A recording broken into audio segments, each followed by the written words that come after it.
Hey, everybody. Ooh, that's a little loud, Corbin. Thank you. All right, everybody, we're going to go ahead and get started. So if you'd grab some food or drink and then find your table, that would be great.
Could you please be seated?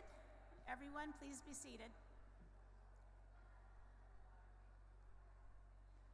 It is bright.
All right, if everyone could please be seated, we're going to get started.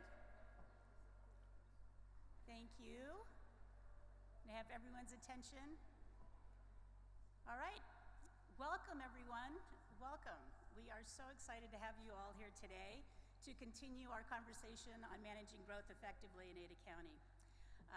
Very pleased to see all of the smiling faces. You know, as I look out into the crowd, I see a lot of folks that I've known for years and years. Some of us go back to going to school together, back in junior high, even grade school. So some old familiar faces out there, Clay being one, John Evans being another. And I also, and there's a real history there, but I also see a lot of new faces, people that I don't know, and people that are new to the area that we're so excited to get to know. And I think this audience today really reflects what the challenges and the opportunities are for us ahead in planning growth for Ada County. And that is really marrying our heritage, our tradition, our rich culture that we have here, and all the things that we know and love and that we find familiar, and marrying that with what's new, and what's innovative, and what's exciting, and what new fresh perspectives and new people bring to the table here. So that's really what we're doing, is combining the best of both of those. And then I look out and I see that everyone here is very unique in their own personality, right? And just as our sister cities, all of our sister cities have their own unique personalities as well. So we're really excited We went out this last couple of months on what we call kind of a road show and got to meet all of the council members and the mayors from all the different cities and really talked about the uniqueness, the unique characteristics of each community. And it's so important as we talk about growth and what it looks like that we maintain those unique characteristics of each community and we honor those unique characteristics. And just like we are all different in certain ways, we're all, I think, on the same table and think alike in many other ways. For example, core values. The reason that those of us who have been here forever, native Idahoan, and those who are moving here to the area are coming here for the same reasons. It's because it's a safe place. It's a beautiful place. We have rolling hills. We have a river that runs through it. This area is so sacred and so special, and I think we all want to keep it that way. And in order to do that, we have to come together and collaborate like we are today. We have to have a vision where we all come together and we get behind that vision. And we have to grow responsibly, and we have to grow with the fiscal impact and knowing the analysis of that fiscal impact to each of our communities in the whole area. And so today is a continuation of us building that trust together, working together. It's a continuation of the conversation. Later this evening, we're going to have the public come in, and they're going to be involved in the conversation as well. We have experts here today that are going to guide us through this journey together. So as we begin, I say let's begin with the end in mind. So we're going to be thinking about, at final build out here, what do we want our community to look like? And then how do we get there in the most effective and most manageable way? So with that, I'm going to turn it over to Dr. Jen Snyder, who will be facilitating this journey that we're on today. And please give her a round of applause. And thank you all for being here.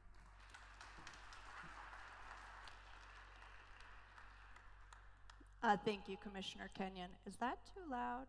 Is it okay? Yeah. Corbin, maybe you can turn it down just a little bit. Thank you. Is that better? I'll try not to pop my peas. My name is Jen Schneider. I'm a professor in the School of Public Service at Boise State. Thank you all for having me here today.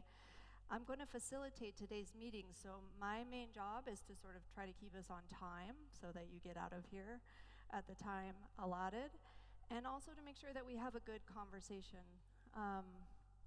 So what you're going to see today is a series of presentations from experts on growth and on managing growth. And then at the end of those presentations, you're going to have a chance to ask questions, to pose questions to those experts, and also to share some of your viewpoints and concerns.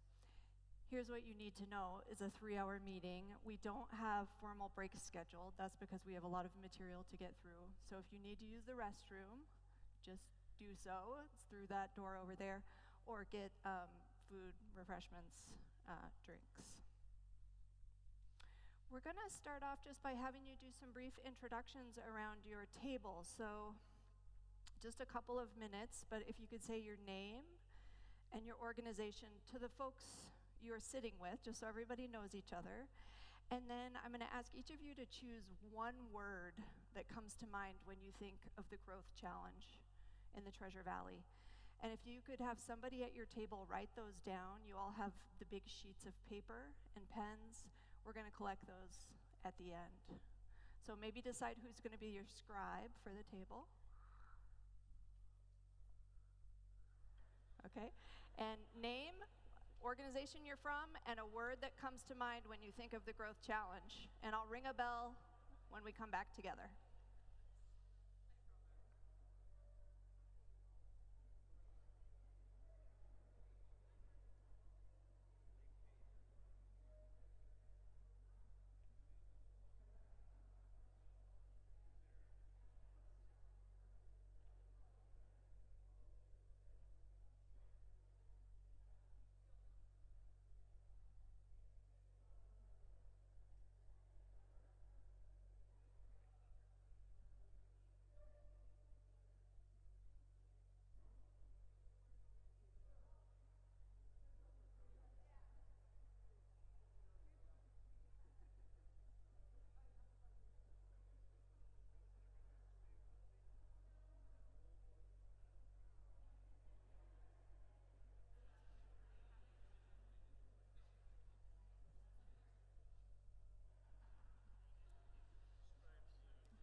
Yes, your thoughts about the growth challenge.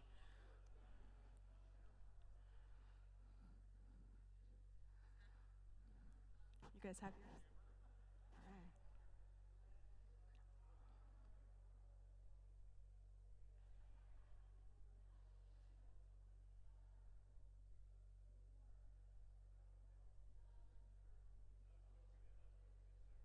Did everybody have a chance to record their words? All right, we have a few floater folks from Ada County. If you would circulate and pick those papers up, that would be great. Thank you.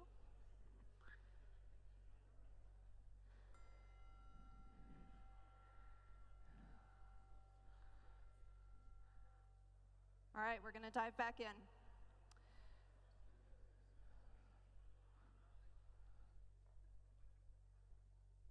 I want to introduce you to our first speaker for today.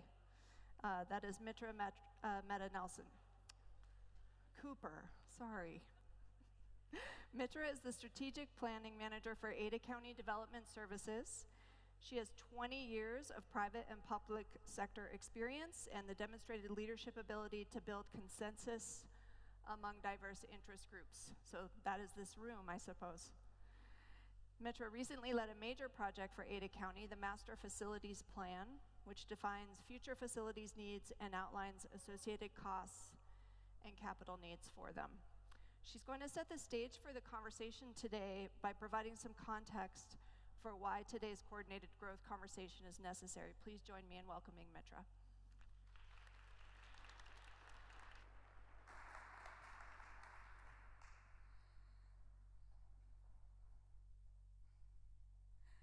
It is so humbling to see so many smart and creative people in this room. I'm reassured about Ada County's future as we start these growth conversations. Thank you for taking the time out from your busy calendars. I know you all are very important people in your own respective fields, so thank you. With that, I want to talk about growth. Why we at Ada County believe that growth conversation is needed. I have a good friend that says growth is like aging, inevitable. It's going to happen, and we need to find creative solutions to stay ahead of it. And if we don't, we know what could happen to us. With that, Corbin, I need my presentation. Thank you. So as we started thinking about growth in Ada County, what we realized is, let's think about what do people like about Ada County? What is so special about Ada County? What is so unique about Ada County? And what we realized in that process is the quality of life is what draws people to Ada County, whether you are a resident here or a newcomer like myself. Really, this is the quality of life that brings people here. And when you start breaking down that quality of life, what it comes down to is access to our wild and vast open spaces. Almost half of Ada County is dedicated open space under federal and state lands, which means a lot of our foothills are available forever in the future for recreation. In addition to that, there are almost 8,000 plus active recreational spaces along the Greenbelt and other areas of Ada County, which makes it such a unique and interesting place to live in. The second aspect that defines Ada County's quality of life is it's a safe place to raise family.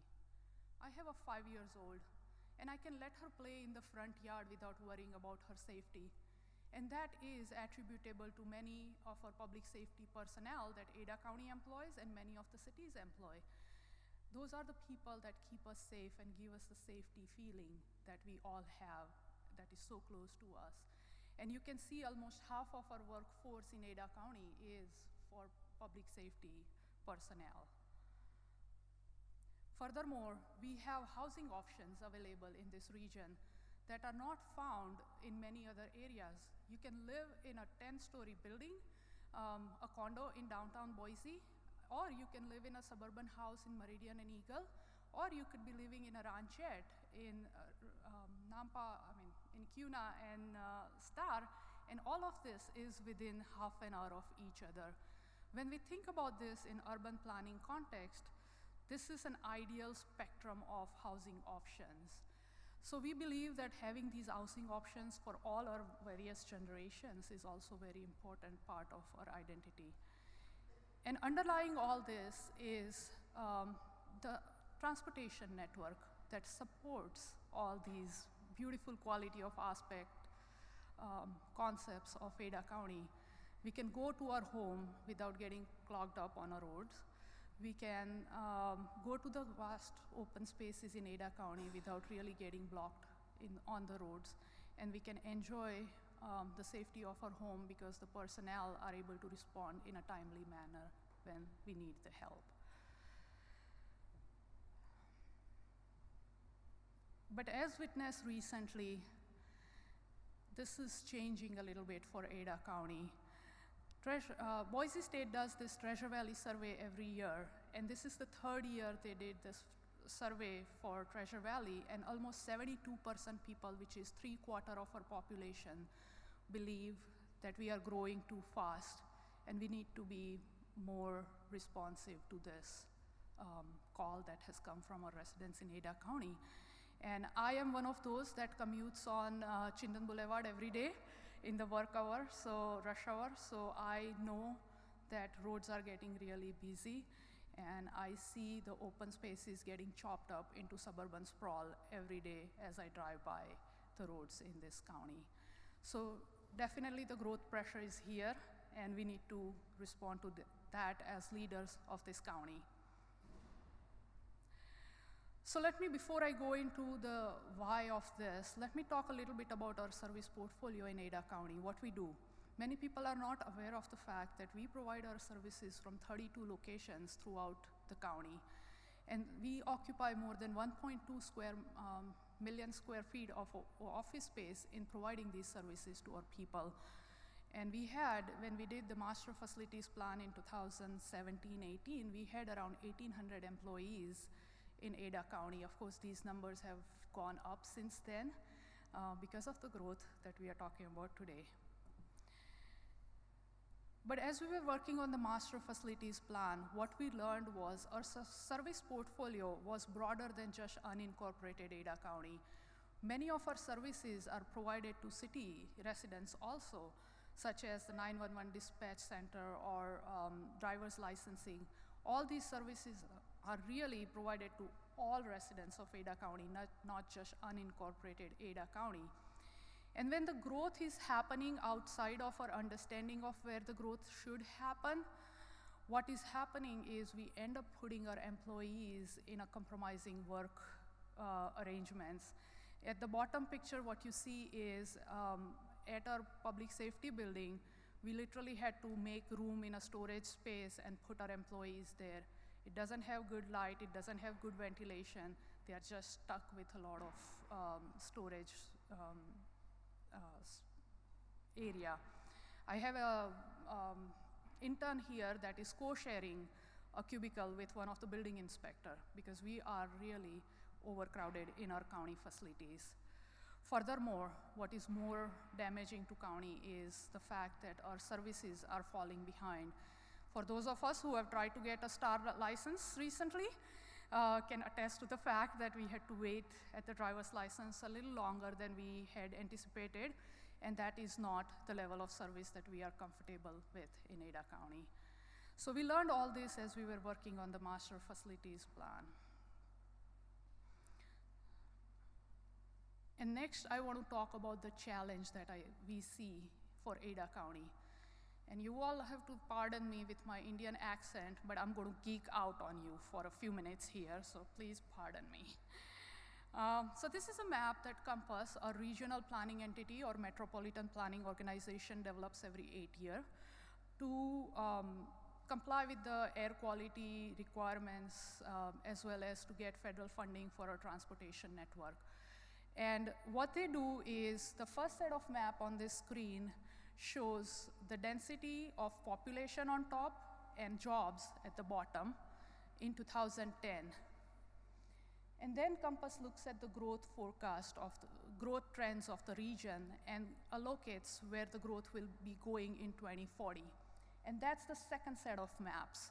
And the third set of maps that you see is the comprehensive plan, is how the cities see the growth is occurring. Each individual city and county see the growth occurring. Now the challenge that this map has is most of our service planning is done based on the central set of maps. So what we are doing is we are providing services for 2040 growth forecast when it comes to our road network as well as our county services.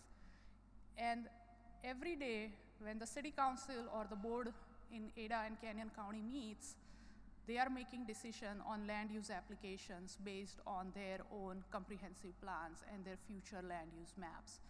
So you can see there is a vast discrepancy between the two. And so what this does for Ada County is exactly this. As I mentioned, we are located in 32 locations throughout Ada County.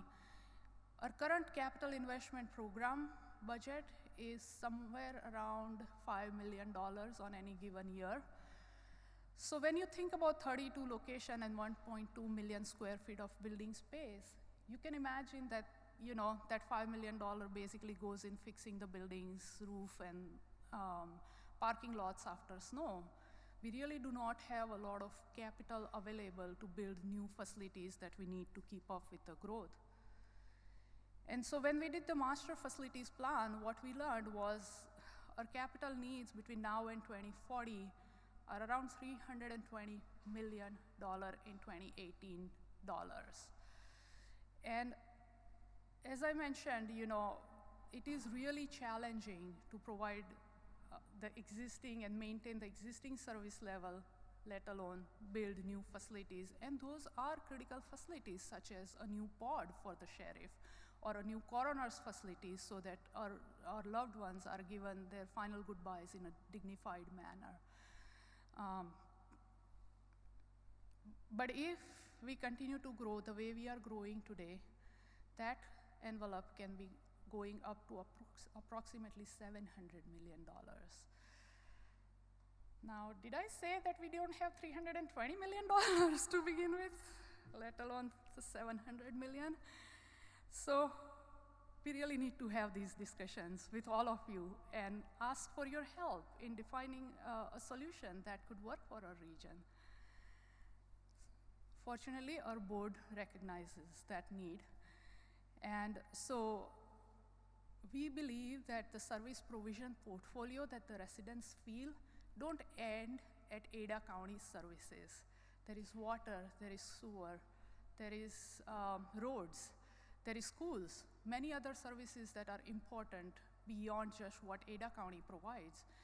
And therefore, we have worked with Compass, our regional planning entity, and thank you, Compass Director Matt Stoll, for obliging us with that effort. But we have worked with Compass in working on a fiscal impact analysis for this region, where we are looking at the entire service portfolio of Ada County and looking at the financial bottom line for us.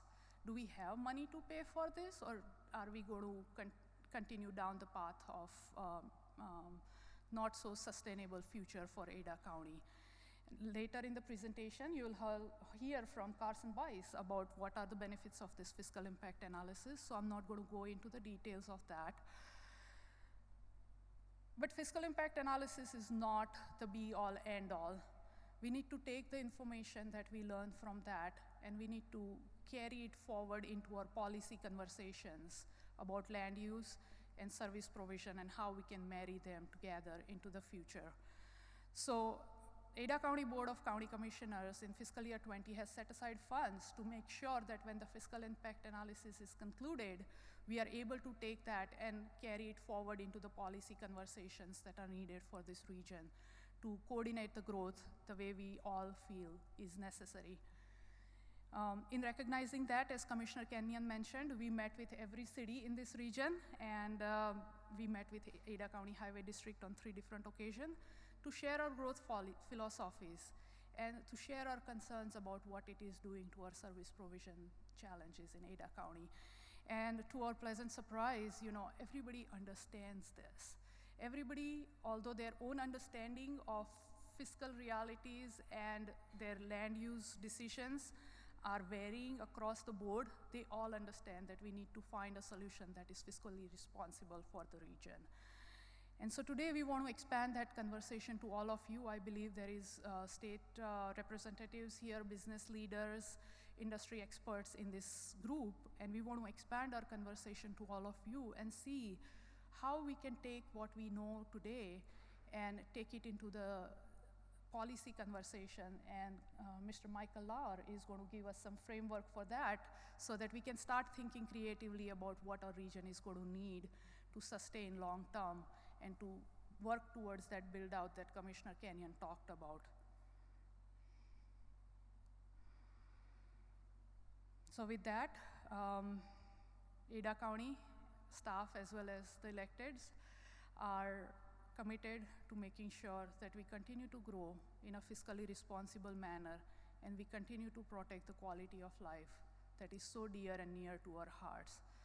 With that, I would like to encourage all of you to join our hands as we continue these conversations into the future and help us define the collaborative framework that we needed to take this conversation into a policy action down the line. I thank you for your time, and Jen.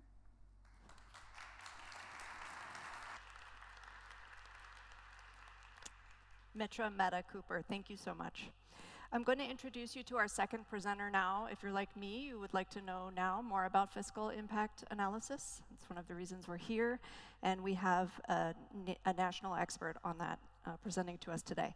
His name is Carson Buys. Carson is widely considered the leading national fiscal impact practitioner in the United States, with specializations in fiscal, economic impact analysis, impact fees, market feasibility, infrastructure financing studies, and related revenue strategies. His firm has prepared over 900 fiscal economic impact evaluations and over 1,000 infrastructure financing studies for public agencies for the last 30 years. Today he's going to introduce us to the foundational principles of and approaches to using financial impact analysis to address growth. Join me in welcoming Carson.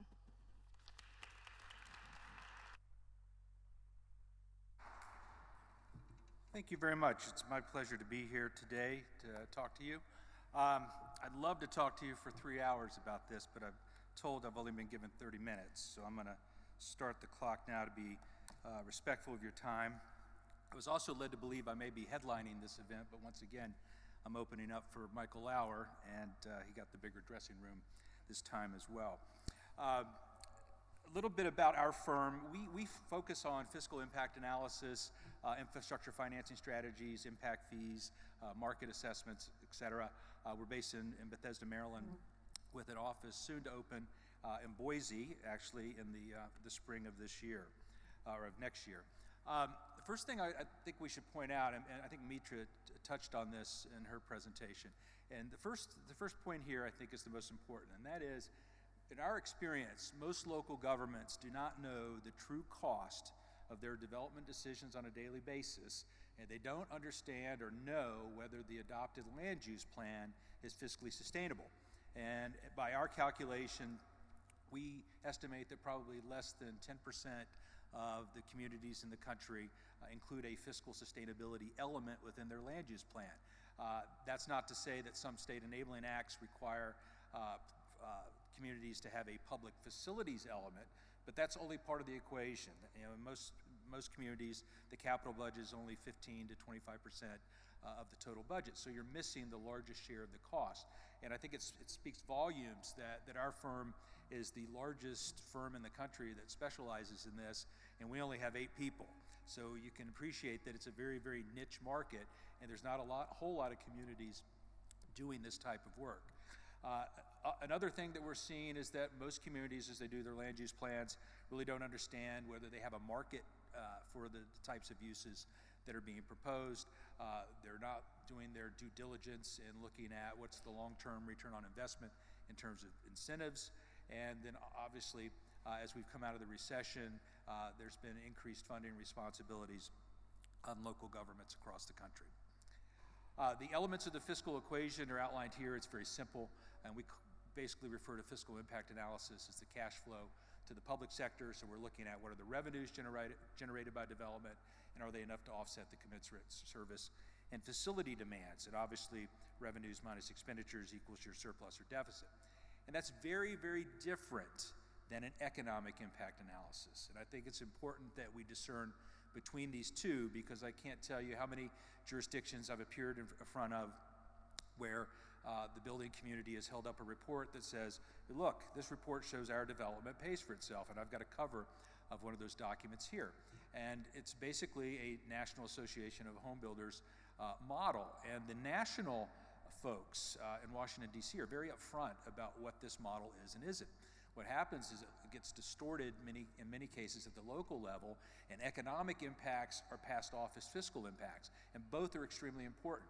But it's important we understand that the economic impact is the cash flow to the private sector, and that consists of the construction phase spinoffs, one-time jobs, what's the direct and indirect employment, what's resident spending, and we have to recognize that these economic cash flows don't necessarily follow jurisdictional lines, and they can have regional impacts. And all of this economic impact is very important, but I think as you'll see as we go through the presentation, these impacts that they tout in terms of income, spending, et cetera, may not trickle down and have a direct fiscal impact to our budget depending on our revenue structure. I think it's also important early on that we distinguish between what it is firms like us do relative to what the budget and finance folks do for a local government. Basically, the differences are twofold. One is municipal budgeting is typically a revenue-driven exercise where you look back at past trends to project forward, or you plug in variables to a state funding formula, and you basically project your revenue, and then you see what you can afford and back into your expenditures. Fiscal impact analysis is just the opposite of that. We make a huge leap in a fiscal analysis, and that is that we are going to maintain existing levels of service across the board. And I know of no community in the United States that does that, because we walk that budget tightrope every year where we have to live within our means. So we increase levels of service in one area, but in order to do that, we decrease in others, we put off roof replacements, we put off growth-related infrastructure needs in order to balance that budget. So that's a very, very distinct difference between the two exercises. So some of the questions that we're typically asked to answer as part of our fiscal studies across the country are some of the obvious ones, related to land use policies and comprehensive planning. What's the relationship between densities and infrastructure costs? What are the optimal mix of land uses? What's the relationship between geographic location and cost? Looking at incentives in terms of leveraging public dollars for economic growth, whether that's in a redevelopment situation or greenfield.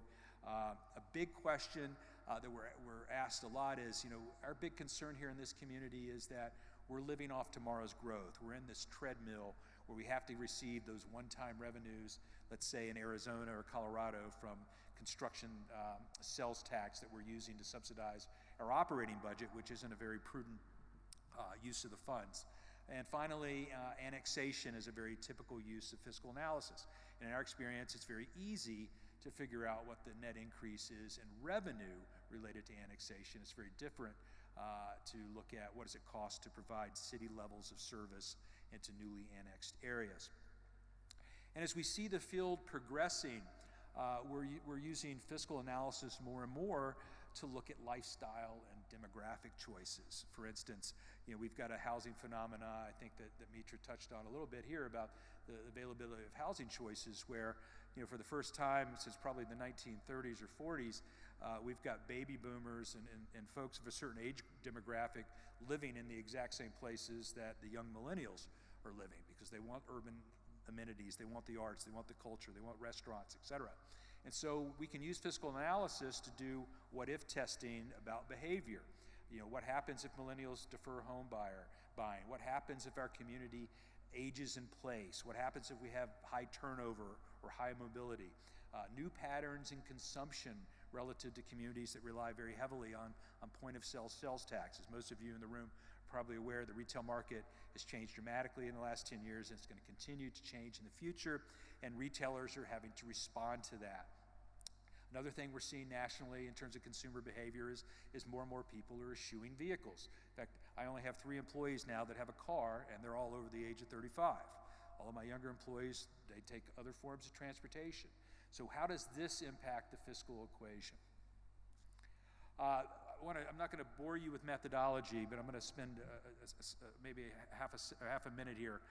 There's 2 main methods for doing fiscal analysis. One is the very simplistic average cost or per capita approach. And in simple terms, we take a department like Public Works and divide it by persons and jobs and say, it's so much per person or so much per job. Well, we all know in this room that's not how local government operates, right? Using fire as an example, what depends or what drives the need for fire station is the geographic location of development, the call volume at the existing stations that serve that area, and then the availability of that infrastructure capacity is what drives the need for additional staffing. And that can be reflected in the case study marginal cost approach, which this graph here outlines, and you can see the sharp, bumpy nature of the trend line, and that's because capacities are reached and these large, lumpy operating costs, in addition to the lumpy capital costs, are incurred. If this were an average cost analysis, the trend line would follow a very linear up or down motion because it's not reflecting what happens between years 1 and years 20, let's say. It's also more cost prohibitive because of the amount of data that has to be collected as part of the process. I want to also talk about common perceptions or misconceptions that we see nationally, because it's very dangerous, I think, to share the view that I see on this slide from a lot of communities, and that is that all residential development doesn't pay for itself and all non-residential development is good, and that's simply not the case. There are many, many influencing factors as part of the fiscal equation, and this graphic here attempts to capture those. One is the revenue structure. Perhaps that's the most important one, and so that consists of, one, what are your growth-related revenues? Are they property taxes? Do you have additional revenues such as franchise fees, income taxes, sales taxes, et cetera? That all varies from state to state. And then more importantly, what are those distribution formulas for those revenues? For instance, in some states like Florida, sales tax goes to the state and is distributed based on population. In most Western states, it's point of sale. So if it's generated in Queen Creek, Arizona, it stays in Queen Creek, Arizona. Another important factor are the levels of service in the community, in terms of what you value as a community, in terms of your police level of service, your park level of service. That all influences the cost structure. What is the infrastructure capacity or life cycle? And that really relates to where you are in the evolution of your city. Are you a newly developing greenfield city? Are you an older central city? Are you an older white flight suburb from the 60s in an urban area, et cetera? Finally, the characteristics, socioeconomic and demographic characteristics of new development also drive that fiscal equation in terms of trip characteristics, pupil generation rates, persons per household, et cetera. And now I'm going to show you some examples from around the country that I hope sort of illustrate this point.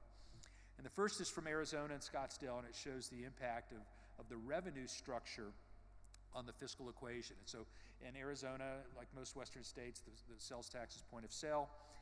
And you can see here that retail generates substantially more net revenue per 1,000 square feet than office and industrial. We take those same basic uses and locate those in the state of Ohio, and we get a completely different fiscal result, because the main revenue source for local governments there is income tax, and it's by place of employment versus place of residence. And we can see here, because of the higher wage jobs with office and industrial, that those land uses generate substantially higher net surpluses on a per 1,000 square foot basis, and then retail performs the opposite of how it would perform in Arizona, just because of the wage levels associated with that employment. I think this graph, is excellent at describing just the differences of impacts between a single family resident. And this data is almost 20 years old. This is from Sarasota County, Florida, where we looked at different subdivisions, and we had geocoded data relative to the school district, which the counties provide the schools there, and Bel Air Estates, which is large lot McMansion type single family development, generated net surpluses. The reason why: high assessed values, and they generated no private or no public school students. Whereas you had Greenfield and Summerwood, more modest to middle level single-family neighborhoods. They generated a lot of school kids. They didn't generate as much property tax revenue. So it's even dangerous to say that just one type of land use generates net surpluses or deficits, because it depends on so many factors. And this doesn't even include location from a perspective in terms of fire, sewer. This shows the same kind of thing for multifamily units in Falls Church, Virginia. And you can see here that just within the multifamily category, the amount of public school students is almost exponential in the 3 bedrooms versus the 1 bedroom units. And so, again, we can't make these blanket assumptions. I wanted to talk a little bit about the changing nature of retail on the revenue equation. I think this is important because I mentioned there's these shifts in the market that we see and are going to continue to see. And what we're seeing at the neighborhood level is much of the retail space is shifting towards service-related space. And depending on your revenue structure, you may or may not collect sales tax off of those types of uses as they transition. And as you can see here, there's big disparity between the taxable sales per square foot at the community retail level versus the neighborhood retail level. And over my experience of doing this almost 30 years, we used to see sales per square foot well over the 300 just 15, 20 years ago at the community retail level. And then finally, this is sort of a great example of where you are in terms of your development as a city, which influences where you are in terms of infrastructure capacity as well. And this is Lenexa and Lawrence. We did these two analyses at the same time. Revenue structures are identical to these two cities. However, Lawrence is a rapidly developing suburb. It's growing at the fringes. They're having to extend their infrastructure footprint constantly, whereas Lenexa is approaching build-out, or was approaching build-out at the time. A lot of their infrastructure was front-end loaded, and so the cost complexion to serve new development over time were very different in these two communities, and you can see that growth paid for itself in Lenexa and didn't pay for itself in Lawrence. Now I want to share with you some examples from other parts of the country, and let me see where I am on time here. Perfect. I want to talk about the different types or uses of fiscal analysis, and probably the most common use of fiscal analysis is at the project level. And it probably won't surprise you that most project-level fiscal analyses are prepared by the developer, by the developer's consultant, okay? So it's no surprise that we see that in most cases, these analyses show that the growth pays for itself.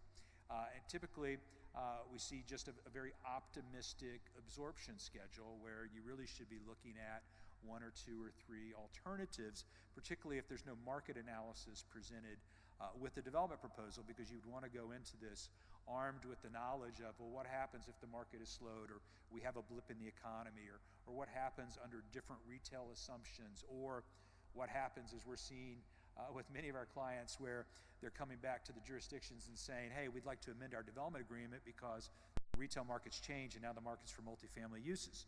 So that's going to change your fiscal impact analysis. So these types of analysis, as I mentioned, typically use one development program, and it's basically a limited geographic area, that development project in isolation, and it's usually prepared in conjunction with the development proposal. Now, this is a development from Draper, Utah, which is just outside of Salt Lake. And a little bit of backstory here is that Draper agreed to annex this area, which was basically on top of a mountain, well outside the built environments of the city. And we were hired in the late 90s to take a look at this. And Paul Tischler and myself said, I think you're going to lose more or less money if they sue you than you do if you let this get developed. And this shows you the optimistic 10-year absorption schedule presented by the developer. And we see here that in year 1, after the public safety center is built on top of the mountain, everything's rosy. We're going to generate net surpluses over the 25-year development timeline. And we said, look, let's let residents up there experience a winter with the freeze-thaw factors and the high winds, and let's see how this thing plays out. And so we looked at different development assumptions. And so this just shows one of those. What happens if only 75% of the developer's projection comes through, and it's a 20-year absorption over versus a 25? And you can see here it's a very, very different fiscal picture. You really don't see surpluses until year 14 or year 15. So this illustrates the importance of running these different scenarios so that you're armed with information that you can use as you go into the negotiation of development agreements to possibly ameliorate any exposure that you have as a community. Less frequent, we see fiscal analysis used on an area-wide basis. That's typically where you see firms like us involved, and typically it's part of a larger planning team. You'll see this on an area plan or a county or citywide comprehensive plan, where you've got an architect, a landscape designer, a planner, a transportation engineer, and hopefully a land use economist. And so we see this at the neighborhood level, area-wide, entire cities, counties, sometimes regional. Usually look out long-term, 10 or 20 years, okay? It's common for us to evaluate multiple scenarios with various land use mixes and patterns. What happens if we do the status quo versus more compact development, or what if we expand or contract our urban growth boundary, et cetera. And in larger communities, and particularly cities that are looking at redevelopment, what are the cost of intervention associated, if any, in forcing the market to come to where you want development to come, because development's always going to take the path of the least resistance. And if there was a market for things to be happening already, more than likely there'd be somebody down there. So a lot of times communities have to do intervention strategies, and that typically has a large cost. So this shows some findings here from Queen Creek, and this is a perfect example of what I just mentioned, where the town had one idea in mind about what their future land use should be, and the developers, who were typically more in tune with the market, had some different ideas, and were telling the city that the retail market shifted. There's demand for mixed use, multifamily, as well as industrial, that you're not taking into consideration. And so the town's been a long time client of ours, and we were hired to do a market analysis as well as a fiscal analysis, and lo and behold, the development community was right. Queen Creek is not positioned to capture shoppers' goods. Tempe and Mesa are in much better positions. And so the idea that we've got to set aside large tracts of land because we think Home Depot or Best Buy or Lowe's are coming to be our saviors, you need to be educated on that. And particularly in Queen Creek's case, it's almost an equestrian type community. So they like large lots. It's almost agrarian. And so density is a bad word there. But what we try to do is educate folks about, particularly out west, our mantra is that residential is the new retail, because you need mixed use and concerted nodes, and density's high enough that it'll spin off supporting organic retail activity that still allows you to grow your retail tax base without having to go out and land the white whales of the world, so to speak. And this just shows the results. Those were the annual results. This shows the cumulative results over time. As you can see here under the existing plan, it was almost a break-even analysis, $1.01 in revenue for every dollar in cost, where if they went with the changes being proposed, it would go to $1.15 in revenue versus $1 in cost. This shows Hillsborough County, Florida. Part of the reason I show this is, in large counties, in Ada County, I would certainly say it's a large county, it's important in your fiscal analysis that you do not treat all land uses homogenously. You have different areas with different characteristics, and you want to be able to design the model in order to take into those characteristics. In the case of Hillsborough County, you've got the city of Tampa right there in the middle. You've got Plant City. You've got large lot rural areas. You've got your typical suburban style development. So you want to be able to craft the inputs in the model to reflect those densities, reflect those differences in assessed values, be able to differentiate between consumer behavior in terms of preferences in spending, transportation alternatives, vehicle miles of travel, which influence transportation cost. And so it results in much more refined inputs into your fiscal impact analysis. And this shows some outputs from that analysis. And the question here was, does our current growth trend make sense? Can we sustain it fiscally? And the answer overwhelmingly was no. The red line is Hillsborough County government itself, the school board, is shown in green, and then the blue is the combined. But this, again, gives you the idea or the flavor for how the marginal costing works versus average cost, where you see these tremendous spikes in the net results based on having to provide infrastructure, and then the large operating costs as well. Champaign, Illinois is another great example. This was a 3-phase study where we looked at what's the fiscal impact of the current land uses, which is essentially allocating your existing budget to your existing land uses. And then the second study was, what are the fiscal impacts of new growth, one under our current trends, which is more of a scattershot development pattern, versus a growth within the planned service area. And then the third thing we did was look at ways to raise revenue without raising taxes. Again, very similar to Hillsborough County, the inputs into this model were crafted to reflect the individual characteristics of Champaign. So you've got area G, which is the infill development area, and then you've got these other areas, A through E, which have very different characteristics that are able to be reflected in the model. And here are the results, and the results were overwhelmingly in favor of growth within the service area. I want to say there was about a 52 million cumulative difference on the margin, and this is or it's 32 million, sorry. But the thing, to me, this is a very telling graph, and the reason being is that there are operating surpluses generated. And why is that telling? Well, how do we fund most of our operating costs? With our largest growth-related tax base, right? And so we have found that it is much easier to solve for capital deficits than it is structural operating deficits. And I mentioned as part of the study that we looked at ways of raising revenue without raising taxes. And in our experience, I mean, we have depending on no matter what state that you live in this country, we have very, very limited tools at our disposal from a revenue perspective in order to fund growth.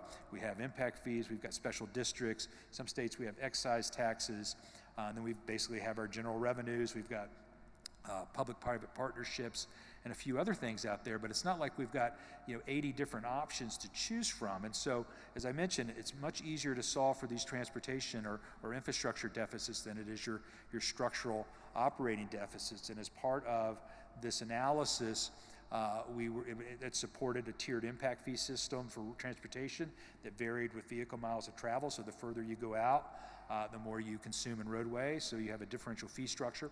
But we also looked at the results by geography, and there's a caveat to this. It doesn't always go over well politically, okay? A lot of times you can get into turf wars where one elected official says, my area is subsidizing yours. Why is that? But in some cases, the circumstances are such that it does make sense to produce these results geographically, so you can see where you have economies of scale, infrastructure efficiencies, and maybe not make it public. As I mentioned, obviously the city's severely constrained in revenue available for capital, and we did look at these alternative revenue sources and financing mechanisms. And I wanted to just leave you with some parting thoughts here. One is that fiscal impact analysis, I describe it as both a science and an art. And the reason I say that is calculating fiscal impacts isn't like calculating stormwater runoff or using Institute of Transportation Engineers formulas where you just plug in variables. I think you can get a sense from what I've talked about today that there's a lot of leeway given the individual analyst in terms of the methodology they employed, and I just touched on 2 methodologies, the assumptions that you use, and it's not uncommon for a firm like us to do a fiscal analysis that gets a exact opposite result of the fiscal analysis that's been submitted with the project. And a lot of times there's reasons for that, right? And so I think that's a double-edged sword. I think that's one reason why why fiscal impact analysis isn't employed as frequently as it should be, is because there are all of these variables out there. And a lot of it, frankly, isn't worth the paper it's printed on sometimes. And there's an old adage, garbage in, garbage out. You've got to go over the assumptions. You've got to make sure they're fully vetted. You have to make sure everybody understands it and it passes the straight face test. I hope another takeaway you've gotten from this is that, this one-size-all mentality of, all land, this land use is good, this land use is bad. It's not a healthy way to look at development. Each jurisdiction is unique. And related to that, fiscal impacts are only one part of the equation. Every community has contributors and they have recipients from a fiscal perspective. And who those contributors and recipients are vary dramatically from state to state based on the revenue structure. And so you have to understand that going in. For instance, in Arizona, most of the cities don't have property tax. So why would you ever expect a single-family house to pay for itself, right? But you need the folks that occupy those single-family houses to be employed, to buy shoppers' goods, etc. So you have to understand these impacts, and the goal should be to achieve that optimal land use pattern so that we don't have to get into a pissing contest with each development proposal. As long as you're adhering to the plan, and we know the plan is fiscally sound, we know we're going to have this development that's going to generate deficits, this one's going to generate surplus, but in the long run, we're going to be fine.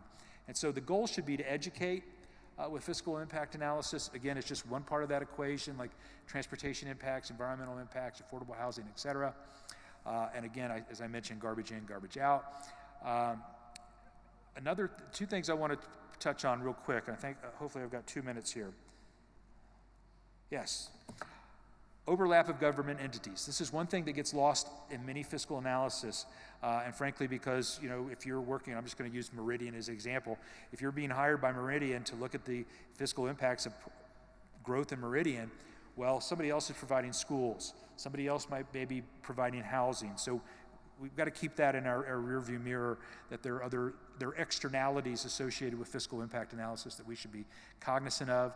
And finally, I want to talk about advocacy disguised as analysis, and I'm not going to name names, but there's some work going on in the country that focuses on revenue per acre and ignores the cost, and it's designed as advocacy, okay? It's designed to promote an ideal. And that ideal is downtown redevelopment and new urbanism. And in our experience, in most cases, we find that that is true. But in just as many cases, we have found in Shreveport, Louisiana, downtown Las Vegas, downtown Denton, Texas, that if you encourage development downtown, it has a cost. The infrastructure is decrepit or needs to be replaced. Can't handle the densities being proposed. The costs are exorbitant. That doesn't mean you don't do it. There are other reasons to do it, but it's not as simple as saying if we just encourage density downtown, it's going to solve our problems. You have to do a true fiscal impact analysis, so be wary of advocacy passed off as analysis. And with that, I thank you for your time.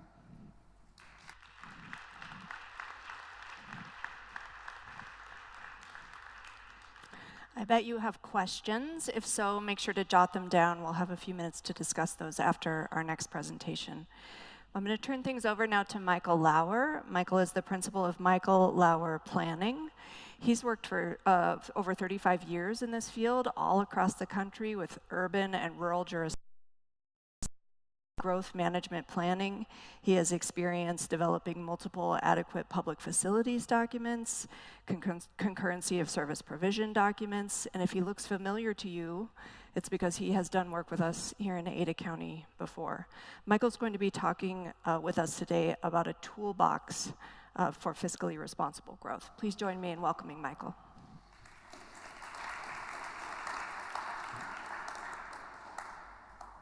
And I should have a presentation popping up here momentarily.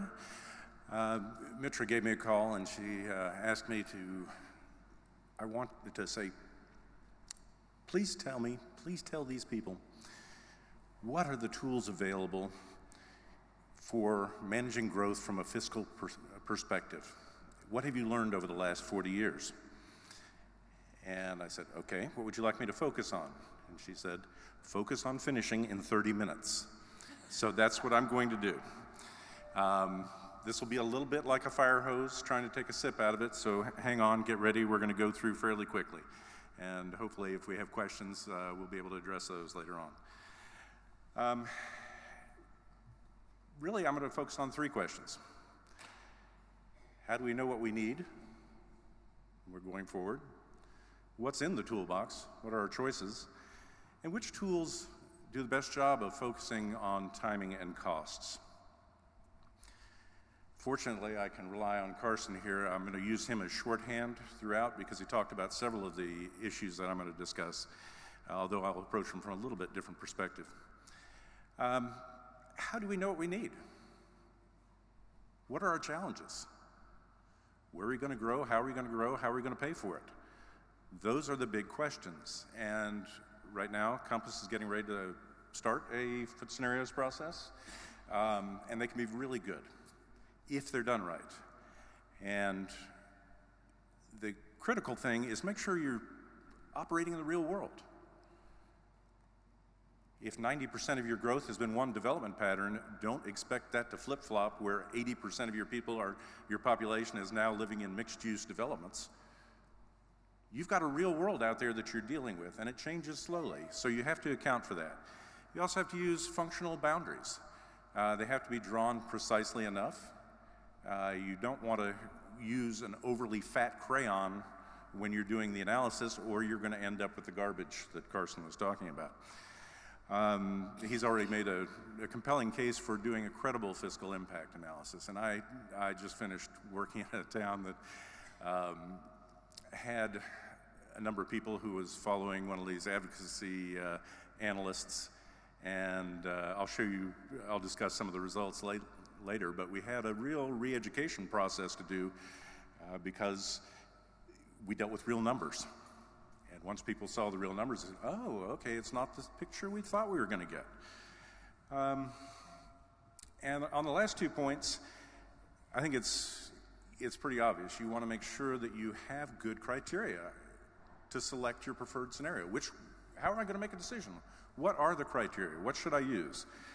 And that process itself can be really beneficial as well. And I'll share a couple of examples of those last couple of points. I've been fortunate enough, Durango hired me in the 90s, the 2000s, and then again a couple of years ago. And now I've done 4 different scenario analysis for them over the last 30 years. And for the first 2 times, we found, yes, that infill growth, a compact growth pattern, certainly was beneficial from a transportation standpoint. It worked wonderfully. And it was great because everybody at the meeting said, this town was great until I moved here and it's gone downhill ever since.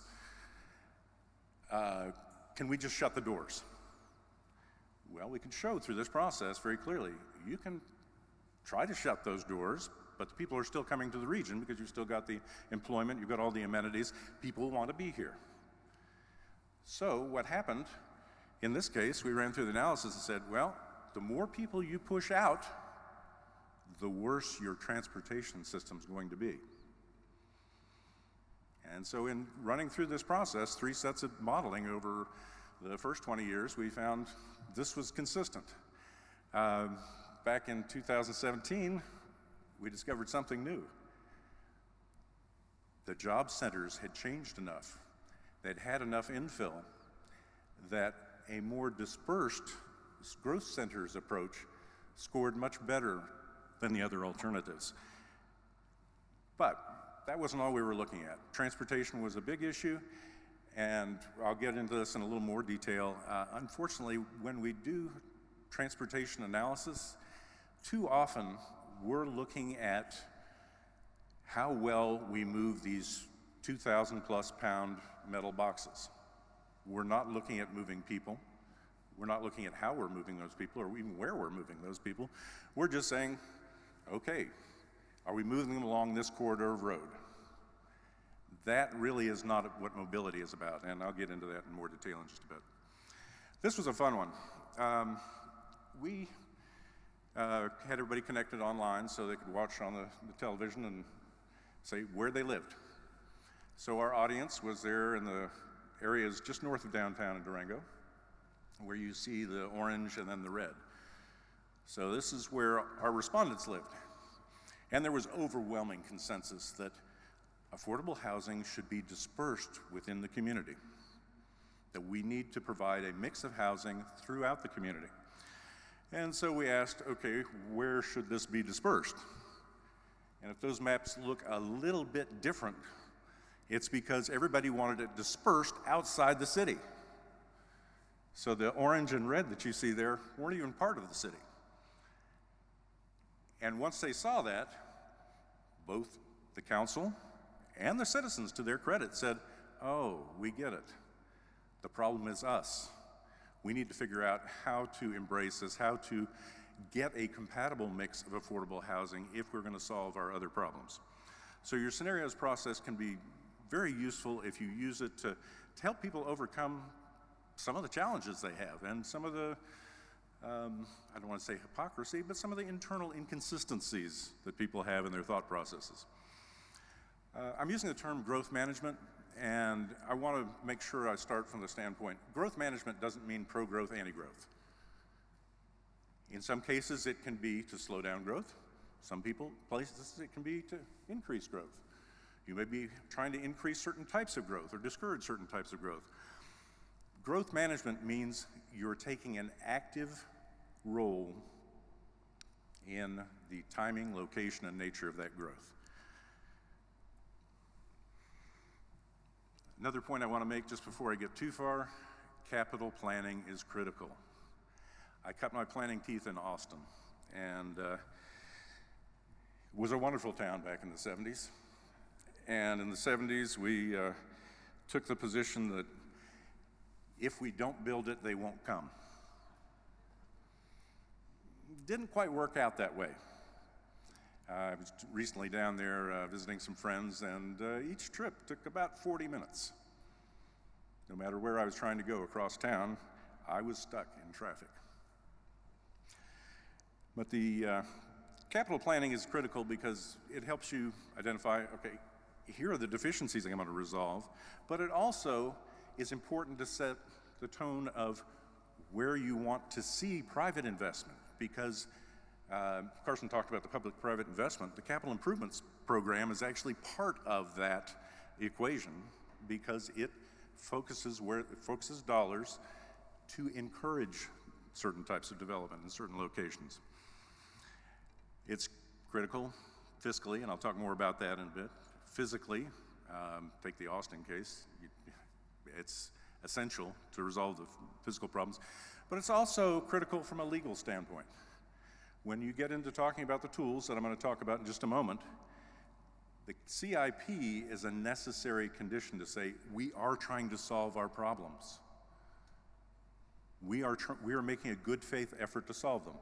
Is there enough money in anybody's CIP to address all their problems? No. I don't know that I've run across any community, well, okay, I can think of a couple, but virtually every community has trouble doing this.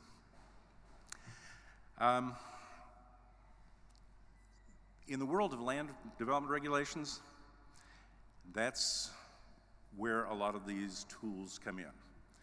And they address the location of growth, the intensity of or density of growth, the mix of uses that you have, what infrastructure is required, how that's going to be paid for, when it's going to be provided.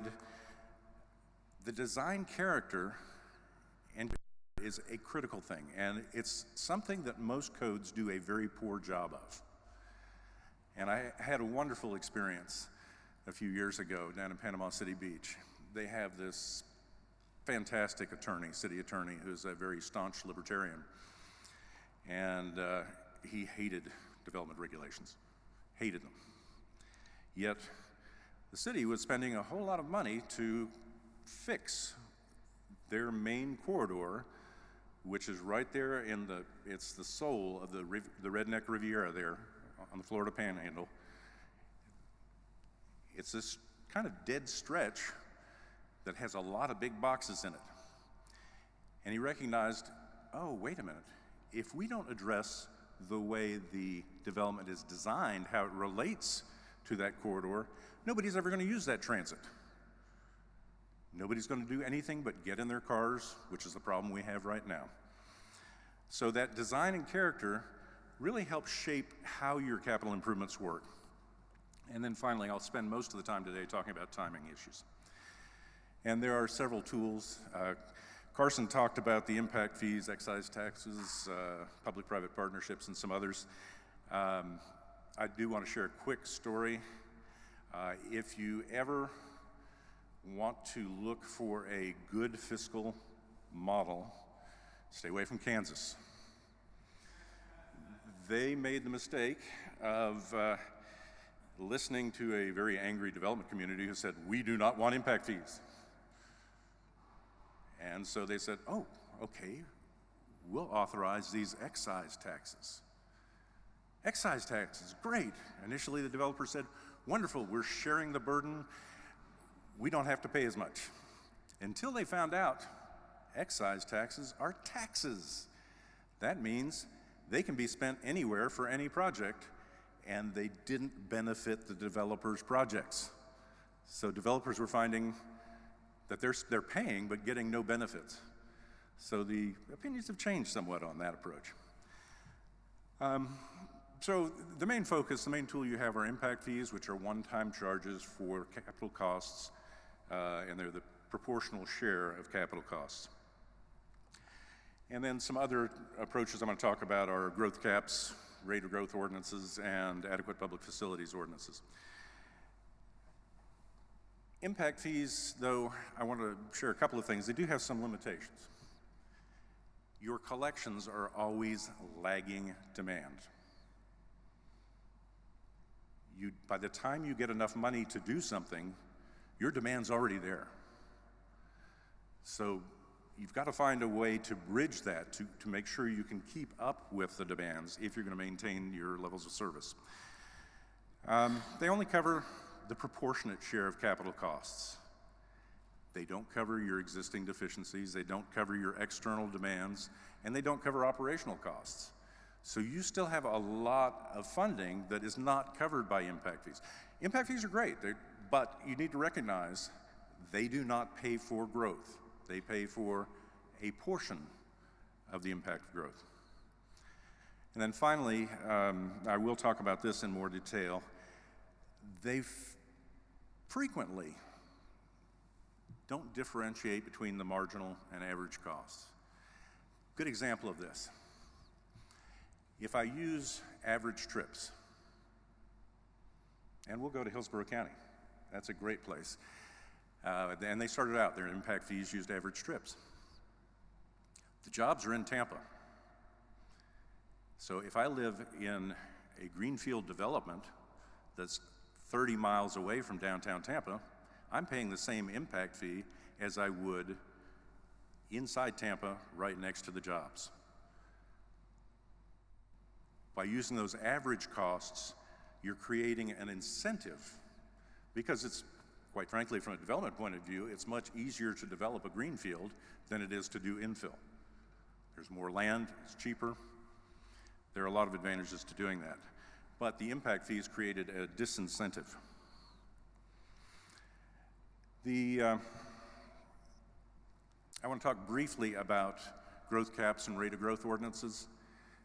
I'll say this right now, I don't think this is the way you want to go. I don't think this works here, and that's for a number of reasons.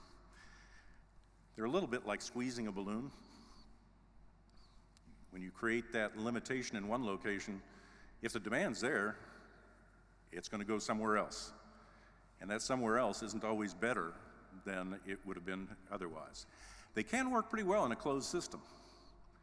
Monroe County, Florida, where the Florida Keys are, it's basically this, 90-mile cul-de-sac running down the Keys. They adopted a rate of growth ordinance that was based on hurricane evacuation capacity. Made sense, passed legal muster. It's created some other issues, affordable housing issues, which they're working on. But that was a closed system.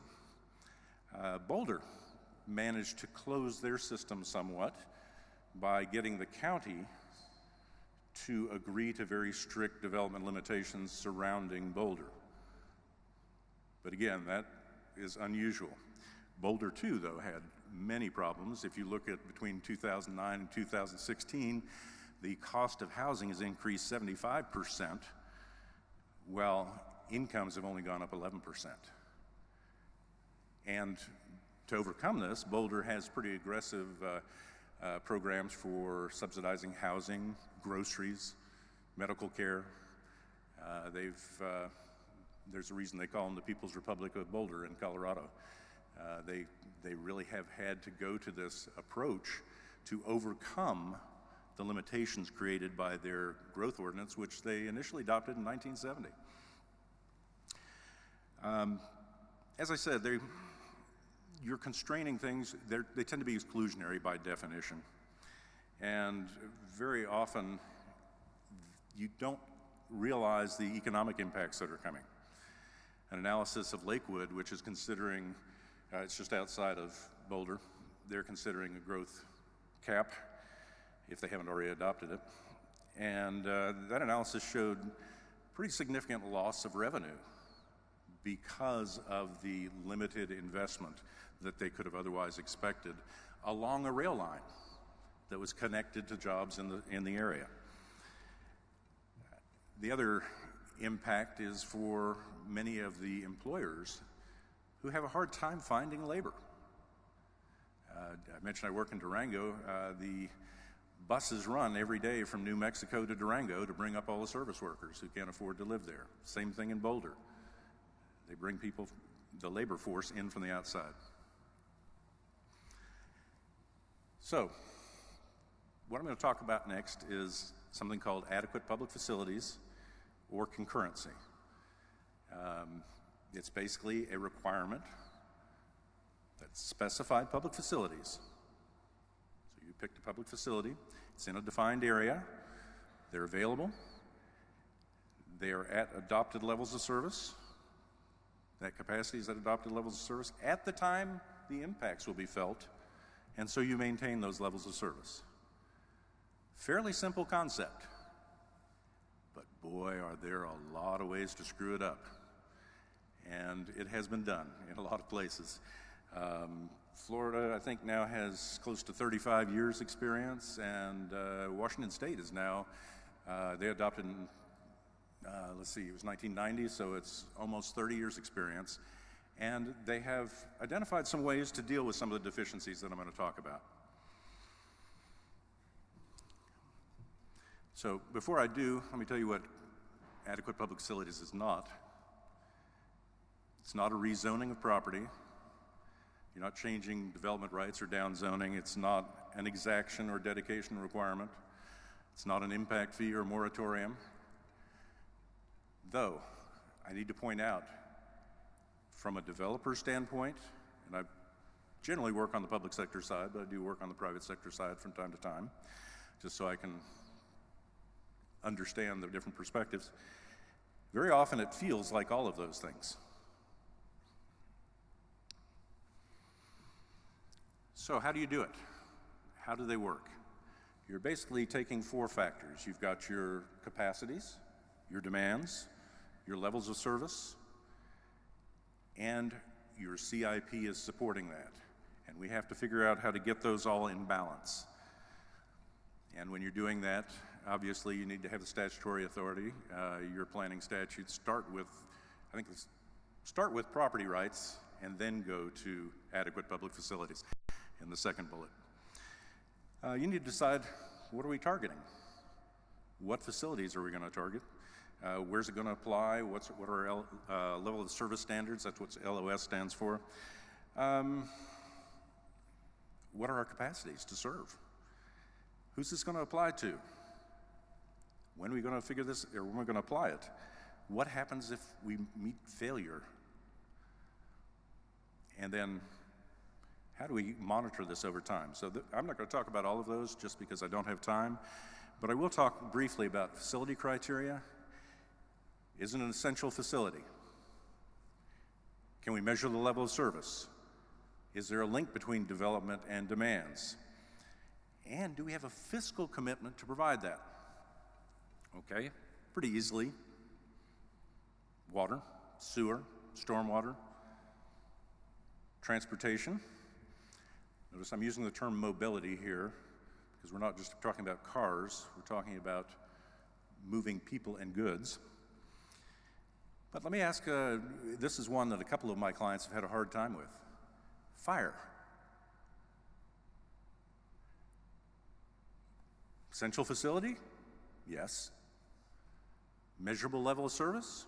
Yep, I know what my response times are going to be. Linkage between development and demand? Yes. Fiscal commitment to provide that capacity. This is where it gets tough because when the first 2 houses go in there, are you going to man or staff a fire station for 2 houses? One of my communities was so thrilled because they had a developer who was willing to give them a fire station and equip it until they realized that the cost to staff that fire station was just as much as the capital cost, and it happened every year.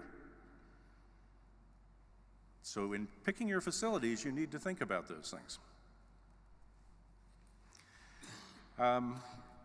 What are our level of service standards going to be? We need to define them, make sure that we can measure them, and you have to tailor them to the facilities. Because as I just pointed out, with fire you may have different level of service standards or different tolerance. With streets and mobility, there are a lot of different issues you have to deal with than with water or sewer or stormwater management. Or take schools. By the way, the reason it was green, Carson, your schools in Hillsborough County, that you had the green there, we did the adequate public facility, the concurrency model for Hillsborough County, and they had figured out how to set the appropriate levels of service so they were not overbuilding schools. And that was a key thing. What are we going to apply this to? Well, generally you want to apply them to development that creates the demands, but you're going to have service area exemptions. This was a big discovery in Florida. Guess what happened when we said we had to maintain an adequate level of service? There was lots and lots of capacity out in the hinterlands. The further I got away from the jobs, the more road capacity I had. The closer I got to where I had all the other infrastructure in place and the jobs and some housing in place, the more congested it was, the harder it was to meet those standards. And so in Florida, they adopted in 2006, I want to say, they adopted standards that said we can create exception areas. We can say this downtown area is not going to be subject to those concurrency standards, and at very least, we're going to have different standards. And then increasingly, we're starting to see places like Georgia and other parts of the country where they're saying essential uses can be exempted. One of those essential uses in some places is attainable housing, workforce housing. So they're giving discounts or credits for affordable housing. So what happens if we don't meet level of service standards? Really 4 options. Wait until there is capacity. That presumes we have a valid capital improvements program that is providing capacity. Reduce demands, either by phasing development or scaling back the development. Pay and go. This is where it starts to feel like an impact fee, but now that's a very common practice in both Washington and Florida to pay a one-time fee to move forward.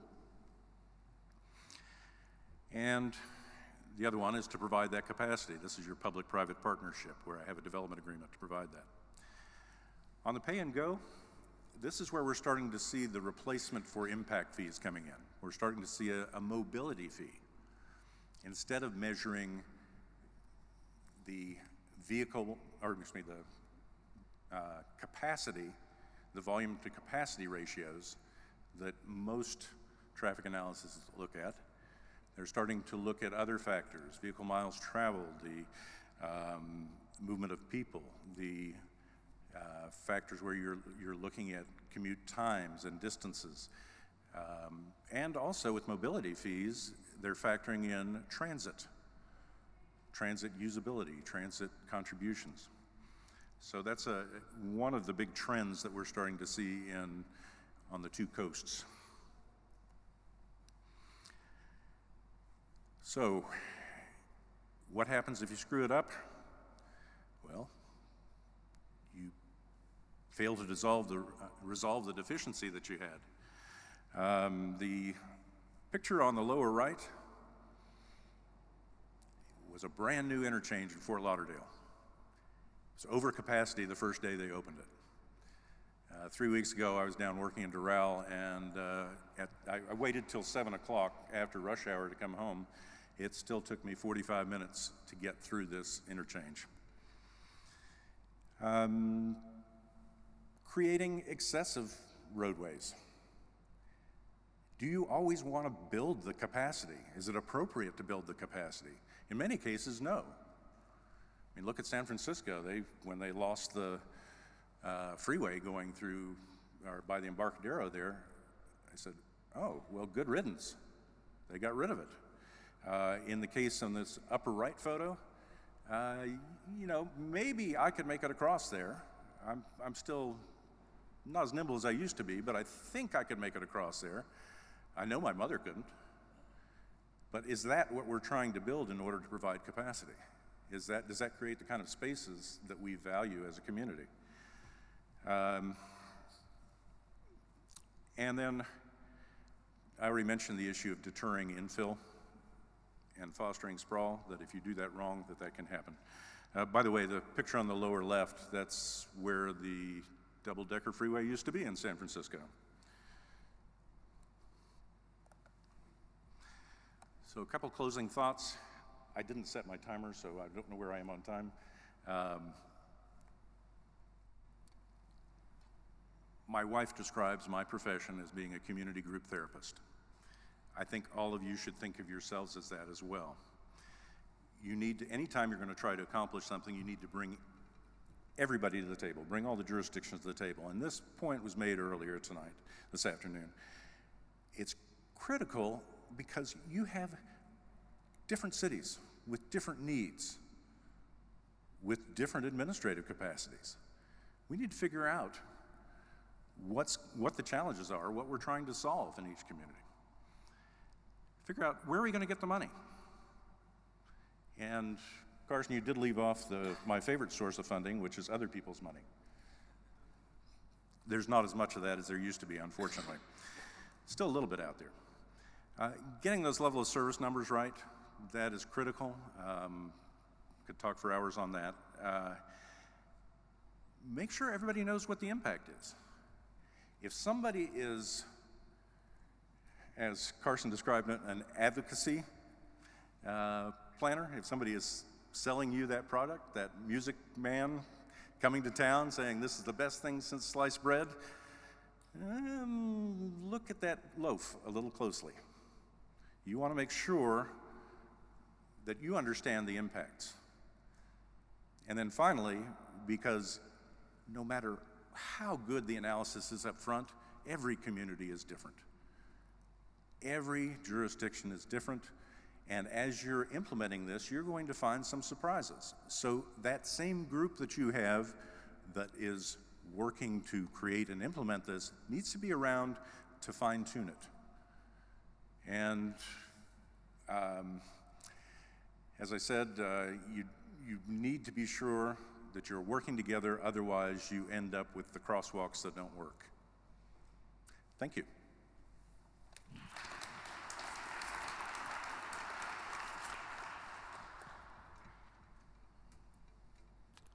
How's everybody doing? Good. Okay. I'm going to move some folks around so that we have full tables for the discussion section. So if you're at a table that has 4 people or less, I'm going to ask you to move to a table that has some spots open. I suppose if you have a political mortal enemy, don't choose that table. I was told to be careful about that. Thank you.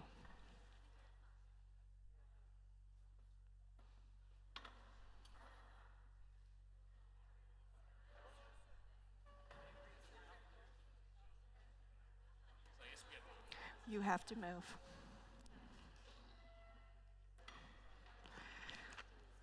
My students don't like it when I do that to them either. I understand.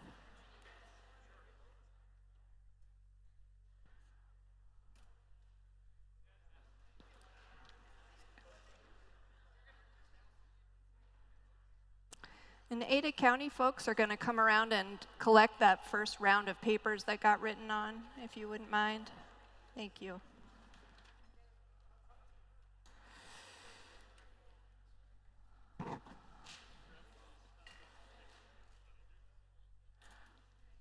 Okay, are you ready? Here's how we're going to spend our last hour together, hour or so. We're going to do a sort of small group discussion and then break out a report out structure. We're going to do that 3 times. So the first discussion question for each table is pretty open. It asks you to think about your reactions to the presentations you just heard, maybe any questions you might have for the experts who are on the dais, any comments that you'd like to make. So again, I'd like one person at each table to be a scribe and to jot down ideas that they hear. And then at the end of the time, maybe 10, 15 minutes, I'll ask you to share 1 or 2 comments from your discussion. Sound good? Yeah, so the first question, again, is what are your first responses to the presentations that you heard? So maybe you have a question about fiscal impact analysis.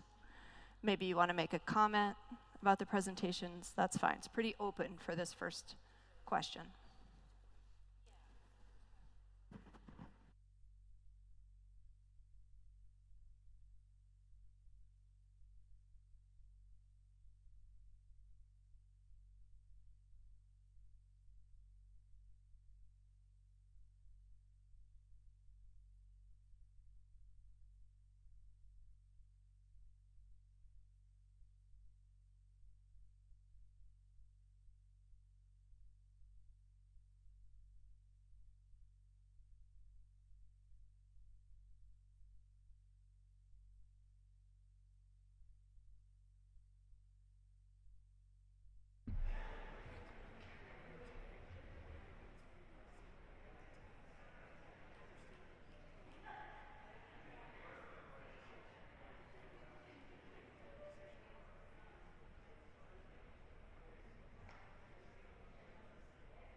Okay, you have about 5 minutes left, so if you haven't written anything on your notepad, now is a good time to do that.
It's up to you, but I think you might get questions. So, yeah. Do we have roving mics?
All right, we're going to take 1 more minute, and then we'll come back together as a group. I think so. You're doing really well.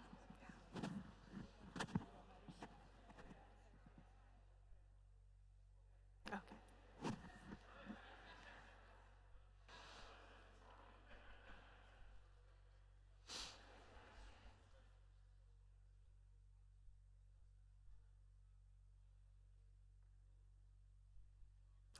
All right, everybody, we're going to go ahead and come back together now. You'll have another chance in a few minutes to talk to folks at your table.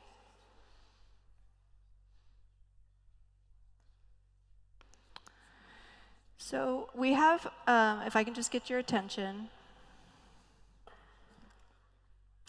we have 2 roving mics, so raise your hand if you have a mic, one here and one there, and I'm going to ask if you, before you speak, make sure you have a mic so that everyone can hear. And what we have now is an opportunity for you to share a question or an area of concern that may have come up. I'm going to go ahead and ask tables to wrap it up. I have to do my teacher thing. Okay. If you have questions or comments that you'd like to make, we're not going to hear from each table. I think it might be better if we allow sort of your most passionate question or comment to emerge organically. But I will call on you if you have a question. Please stand and wait for a mic, and then if you want an expert response, we can manage that too. Is there a hand over here? Okay. Great.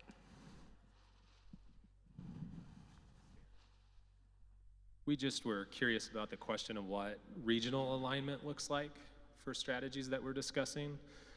So essentially, what strategies can we agree upon regionally? Michael, do you want to take that?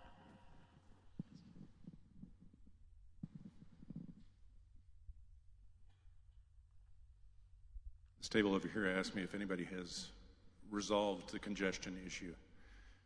And nobody has for a number of reasons. One, the nature of roads, that they open things up. But another reason is that lack of regional coordination. One of the biggest flaws in Washington is that you don't coordinate. The state system is not part of local concurrency and adequate public facilities systems. They don't look at it. The reason I said rate of growth won't work here is because you've got a lot of different communities that have to get on the same page. Regional systems can work very well when everybody can get on the same page and agree to desired outcomes and how we get there. That's a very general answer to your question, but did that start to get to it? Okay, thank you. Another question, comment? I mean, you have things written down, so I can call on you, but I'd rather you volunteer.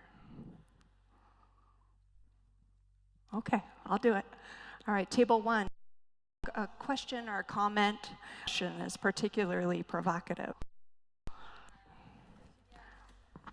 So I'm both the scribe and apparently the spokesperson for Table 1 now. And the first question that Kent asked, and I think this dovetails very nicely with the last question, is, do you guys realize, and this is verbatim, do you guys realize the state of Idaho tells us what we can and can't do?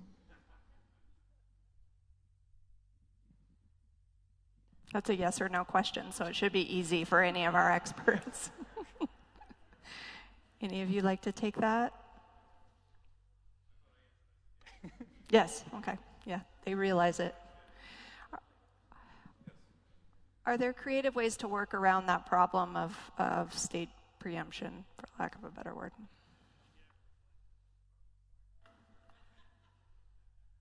Are there creative ways to work around it? I used to work in a law firm. I'm not an attorney, but yes, it's an ongoing battle between those who are in the legislature, who are prone to different sorts of mischief, and local governments who are trying to come up with creative solutions to solve those problems.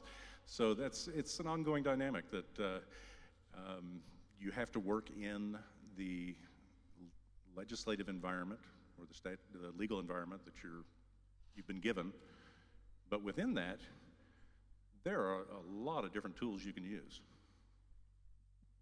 So we understand this in Ada County and have a lot of conversations regarding this issue, and that's why at the beginning of these growth conversations in these meetings, we have invited some of the state legislatures so they can hear collectively what our thought processes are as we are evolving and developing those. So that's really our thought in having these collaborative framework that we are trying to put in place so that, as we evolve in our thought processes as to what the policy solutions could be, we are all on the same page and it doesn't come as a surprise in any legislative session. Thanks, Mitra. Yes, I have a question, comment over here, right behind you, sir. So the initial fiscal impact analysis, I think, would be great, but what's the plan to go long-term with this, right? Things change, councils change, dynamics change, everything changes. How can this be provided to the city and the city councils when they're making land use decisions in the long term? Because a one-time thing is great, but it's not going to work for the whole process if we're really looking at fiscal impacts. Carson, is that a question for you? I thought it was directed. Mitra, okay. Oh, they're playing hot potato with the mic. I thought the question was directed at Right. So, yes, fiscal impact analysis is a tool that we feel that would give us a lot of information needed for the entire region to understand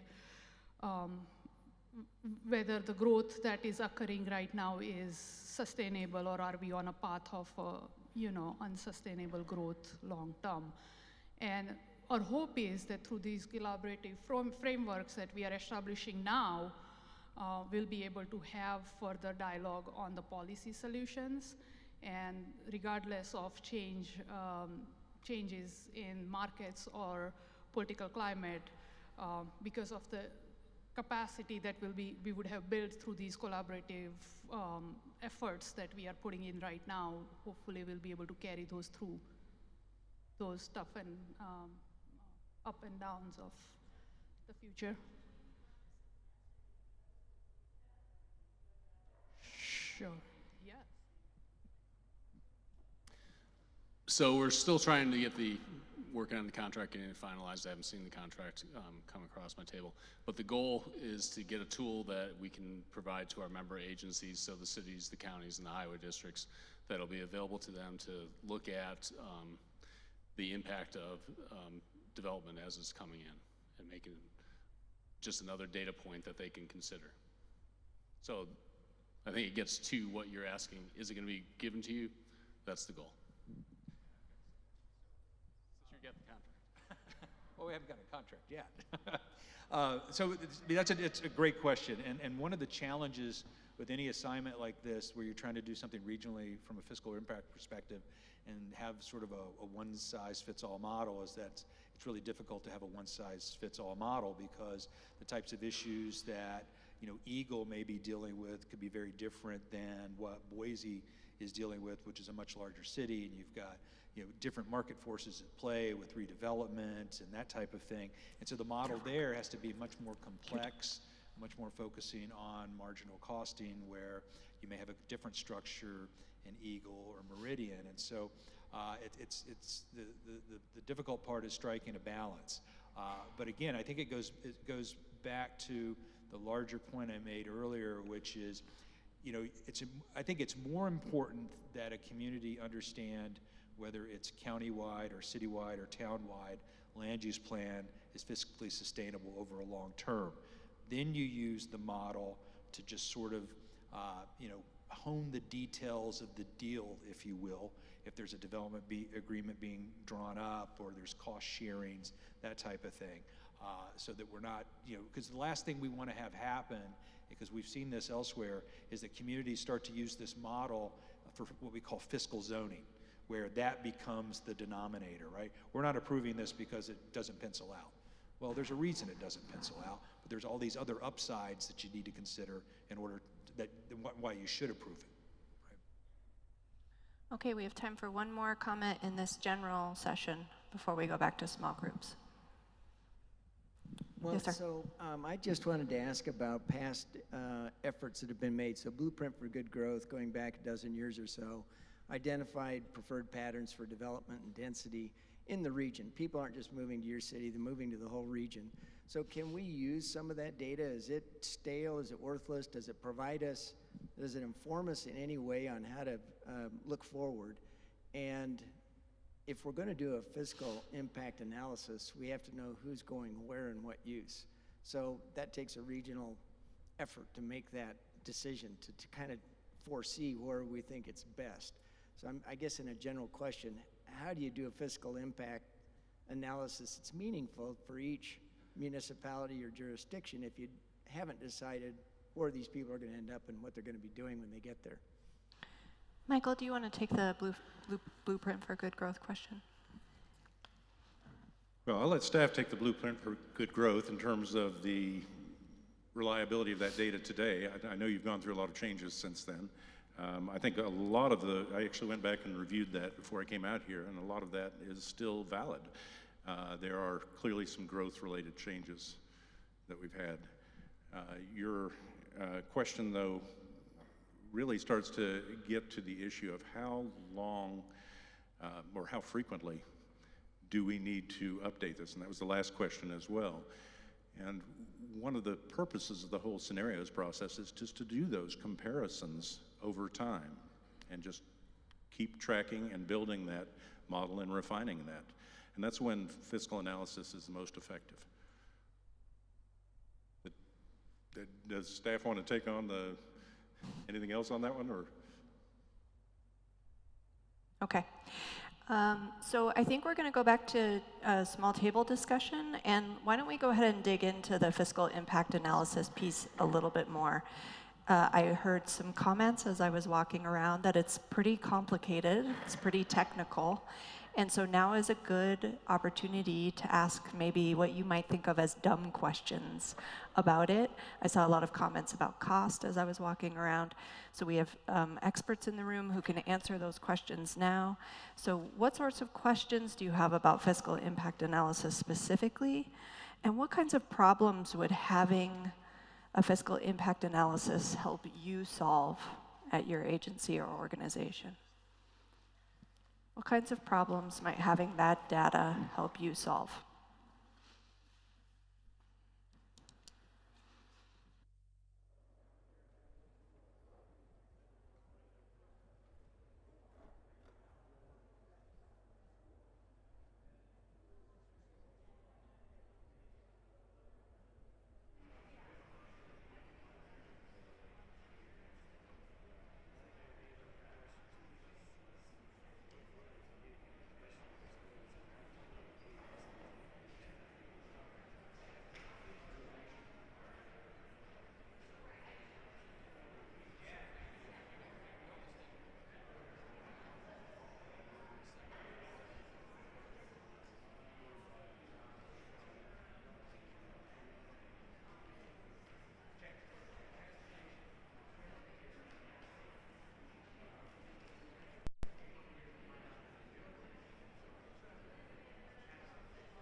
Okay, we have about 5 more minutes on this question.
Okay, 1 more minute.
Okay, let's go ahead and come back together.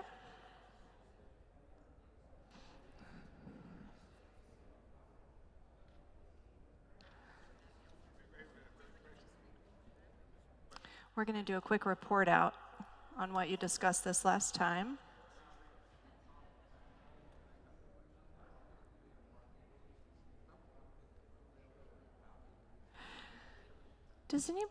Does any table want to start with maybe a clarifying question for our experts?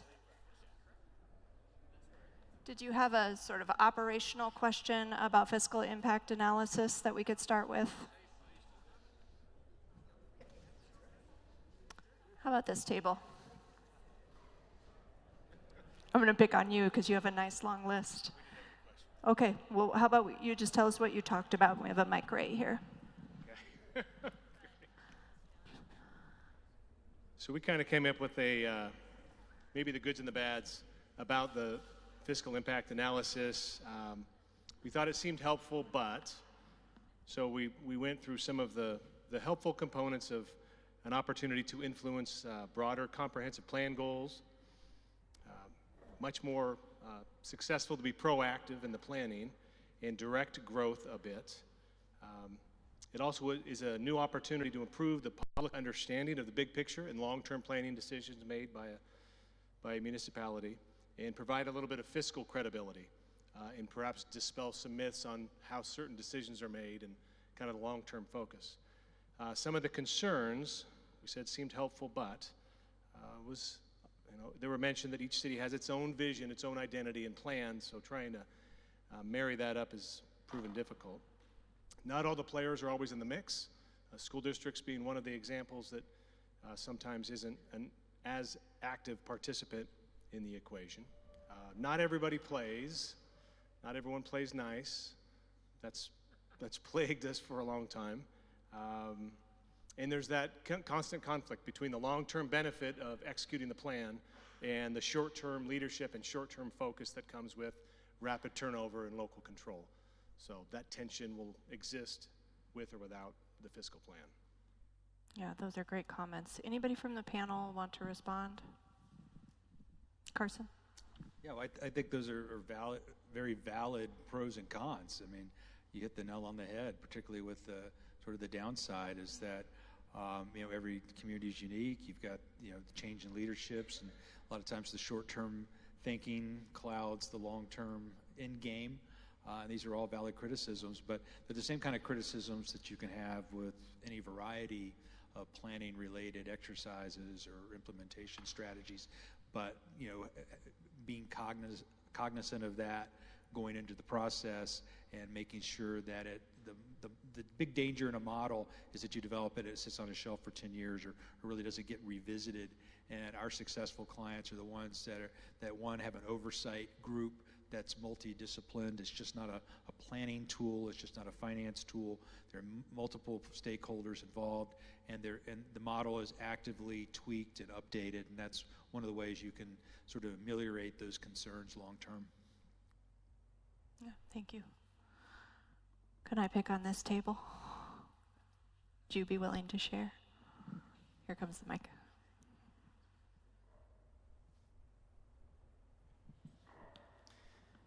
So we had a pretty varied conversation around some of the benefits and concerns potentially of this venture, I guess you could call it. I think there were some questions around local control, similar to what this table over here was talking about, local control versus regionally planning, and I think we decided on a sort of aligned autonomy approach that is a possible outcome. That if we can all align on some of the core concepts and find some mutual benefit in the fiscal planning, for example, and then everybody go back and look at our comprehensive plans, work with our, the jurisdictions that affect each one of our municipalities, and bring those stakeholders to the table. And then we have some data-driven conversations with the people out in our individual areas that we represent, and I think that can drive us to a better outcome overall. Yeah, that's a great comment. Thank you. Anybody from the panel want to respond? Okay. This table also seemed to have a wide-ranging conversation. Anybody from this group would you mind? I think you were scribing the first time around. I know I'm picking on you. All right. Councilwoman Sanchez. Yeah, so one of the things I've heard repeatedly is this concern about if we do these plans for our region, how quickly do they become obsolete? So how often should we be updating it? Is it a living document, is a living situation where we're, you know, like at City Council, we have constant updates from our departments, and we tweak things as needed. What makes sense for plans so that our region can work better together. Michael? The frequency of change is directly related to, or the frequency of need for updates is directly related to the frequency of change and the amount of change that you have in your communities. Conditions are always changing. We're all trying to, I mean, every one of you is trying to deal with a moving target nonstop. And I got a great question from a table back here. Someone said, well, what happens if we don't do this? What are the costs of not knowing what the impacts of growth are going to be? And very often, that's where a lot of communities sit there. They're making ad hoc decisions without having adequate information. The other comment I heard coming from one of these tables is that, you know, just like market analysis, seems like from fiscal analysis you can get some widely varying results. And I'll turn that over to Carson to respond to that one. But I think that if we don't get an idea of the relative impacts of what our choices will be, if we don't have that, then we're unable as a region and as individual communities to make the kinds of decisions that you're charged with. Yeah, and I don't disagree with that as a practitioner who does both market analysis and fiscal analysis. I mean, it's a mathematical, somewhat scientific exercise, but there's the art side to it, and any discipline that you're having to make projections, you're always going to have a variety of you know, margins of error, so to speak, which is why it's very, as I mentioned earlier, it's very important that everybody buy into the methodology used, particularly for the fiscal model, and to not do generic sort of one-size-fits-all average cost types of models, because most of the data you're going to get out of it really isn't going to be very useful. And I think it's the last question that we had, or no, it's actually this question, because this was one about how often do you update. I thought I addressed it the last question. Yeah, with fiscal and market analysis, you need to constantly be updating. As I mentioned with the fiscal, you know, you have to update it every year. I would probably recommend a wholesale revisiting of the methodologies every 5 years. And with market analysis, obviously, you need to update that every 5 years as well, because of different trends in the industries. Okay, thank you. How about this table? Table 2, anybody? Sweet. Here comes a mic, Diana. So one of our first questions was, what does the fiscal analysis apply to? Should we be looking at it just by a scenario perspective, or can you take it down to the project level, and what are the benefits and risks of doing that? Yeah, you can obviously do both. The danger with the project level analysis are, I guess, twofold. One is who is conducting the analysis, so that do they have a vested interest, and is it an independent, you know, third-party sort of analysis? And the second is this, sort of that danger that I was hoping that would come through in the presentation, that if you're looking at things individually, there's this tendency to view them in isolation, and you lose sight of the bigger picture. And that's what I meant by, you know, it's more important to understand that from the macro level, the county or the city or the town's comprehensive land use plan is fiscally sustainable. That way we're not having to get into the weeds on every individual development proposal. Not that you don't review them, because there are other reasons to do that. Like, for instance, it's important to know that a particular project may not pencil out until years 9, 10, and 11. And so maybe there's some ways we can mitigate those deficits through development agreements or other methods. So I think they work together. But again, most communities are just doing it in isolation. Most communities aren't incorporating it as part of their land use planning efforts. another question that we also talked about. Yep, Councilwoman So Clay. we also ask, when you do scenario planning, typically scenario planning looks at different ways to accommodate the same kind of growth. So you have this many units, whatever, this much retail, and if you do it spread out versus do it compact and around centers. The other side of that is that we can make choices in how we serve it.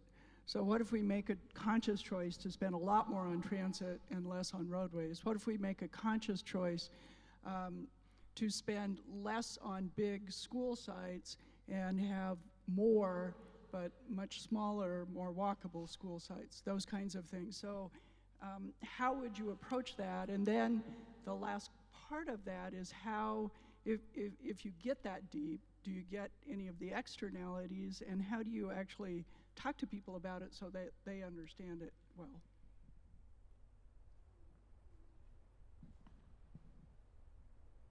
I think we can tag team that question.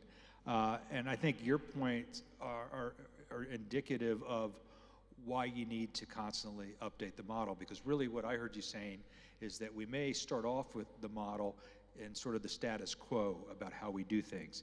And to Michael Lauer's point during his presentation with streets, he talked about how transportation planning has evolved into mobility planning, and how you may start off with a model. We've got many clients that have done this, that you sort of take that traditional worldview of transportation and look at volume to capacity ratios.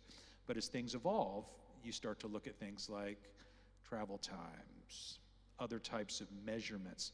You can incorporate that into the model over time. And that's what I meant by those comprehensive wholesale methodological reviews every 5 minutes. But to the other part of your question or point was that if you make these conscious decisions, they will likely have an impact on your position in the market and what you're able to attract. And so it's important from sort of the broader planning perspective to get a handle on that as well. Michael, do you want to jump in?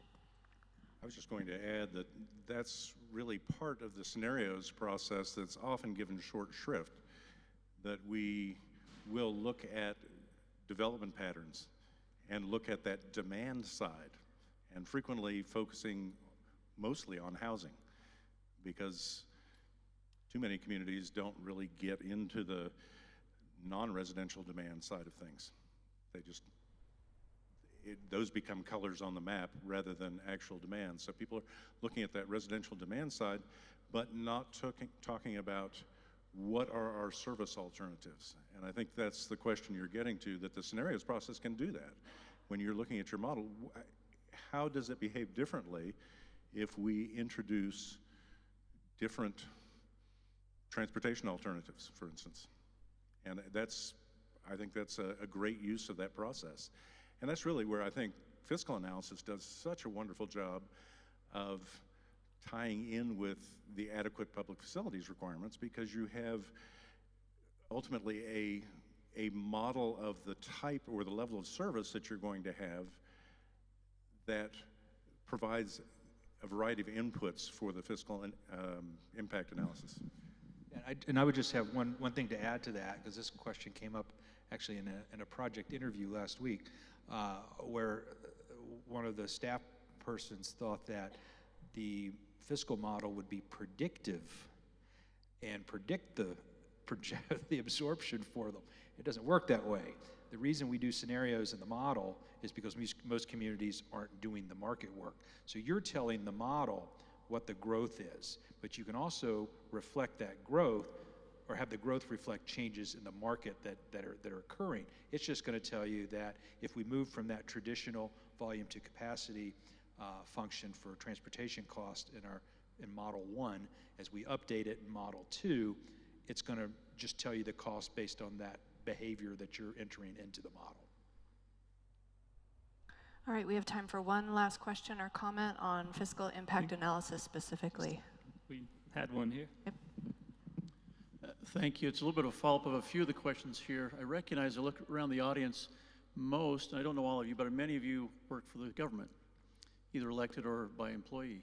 There are a few of us who are in the private sector, and so we're trying to understand the impacts of all of what we've been talking about today. I do serve in several capacities, including on the Development Impact Fee Advisory Committee, of which I know this firm, City of Boise, hired. They did a great job on the impact fee analysis. I appreciate that.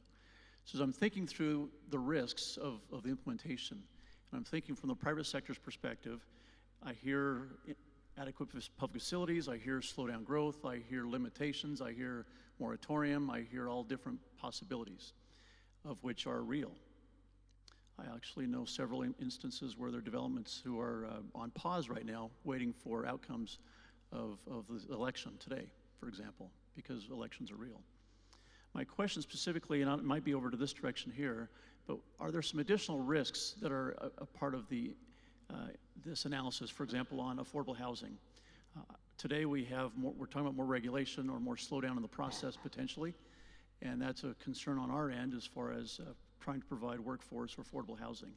Today it seems like there's not enough housing because our home prices continue to escalate much faster than wages. And so are there any additional risks, and or can this be used to help versus hinder the affordable or the workforce housing concern we have today? Wow, that's a broad question. So, I mean, I guess the answer is yes. The model can be used to look at what the impact of affordable housing is on the community that you're looking at. But what I think that you're really getting at is, and you can do this within a module within the model, is to look at, because on the surface, if I understood your question correctly, on the surface, if you look at affordable housing, it's likely to come out less positive than traditional housing, right? That's why you want to look at these other factors, what we call other considerations.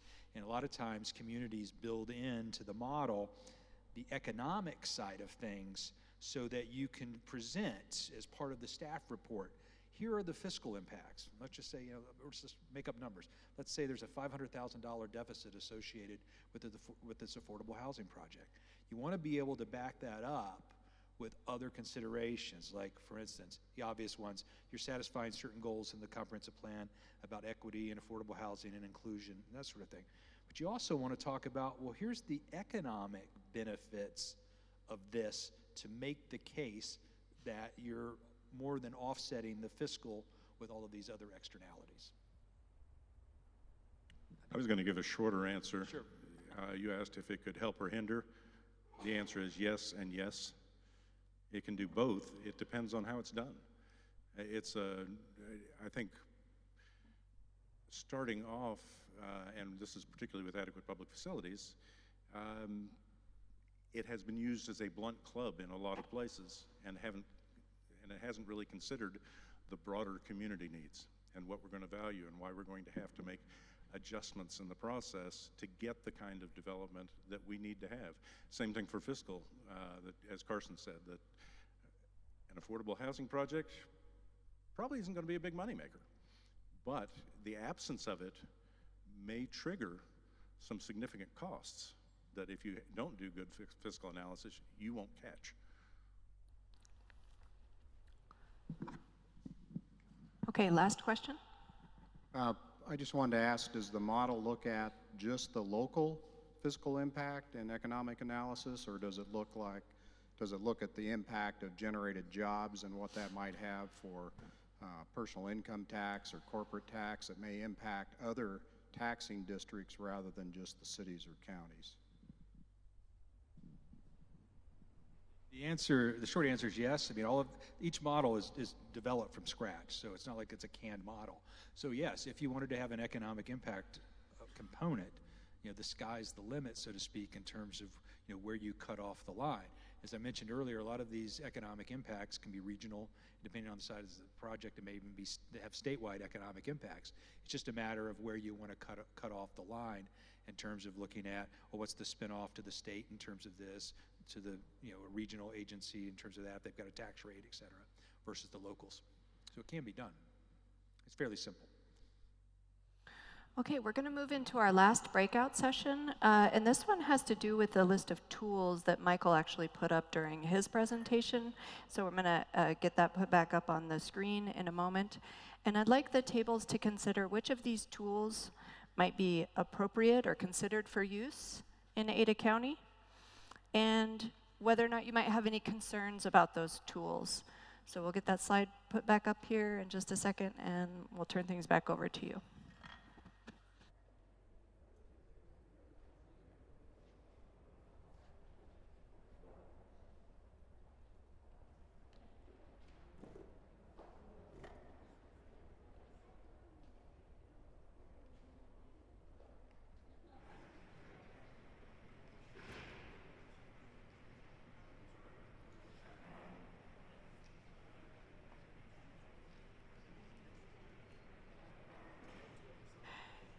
Okay, that slide is up, and if you have questions for Michael, you need a reminder about what each of these is. Please just raise your hand and we'll send him over.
Corbin, can you take me up for a second?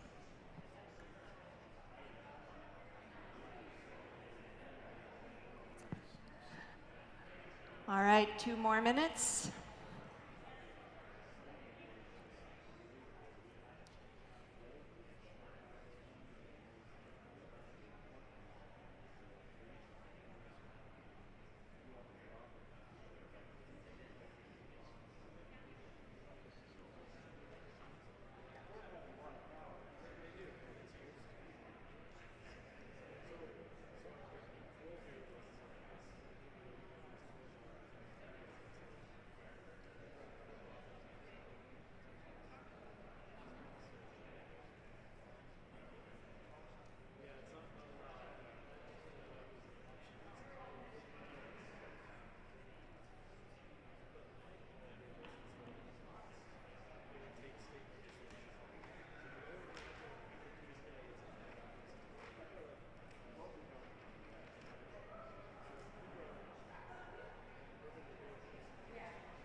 All right, we're going to go ahead and come back together for our last report out.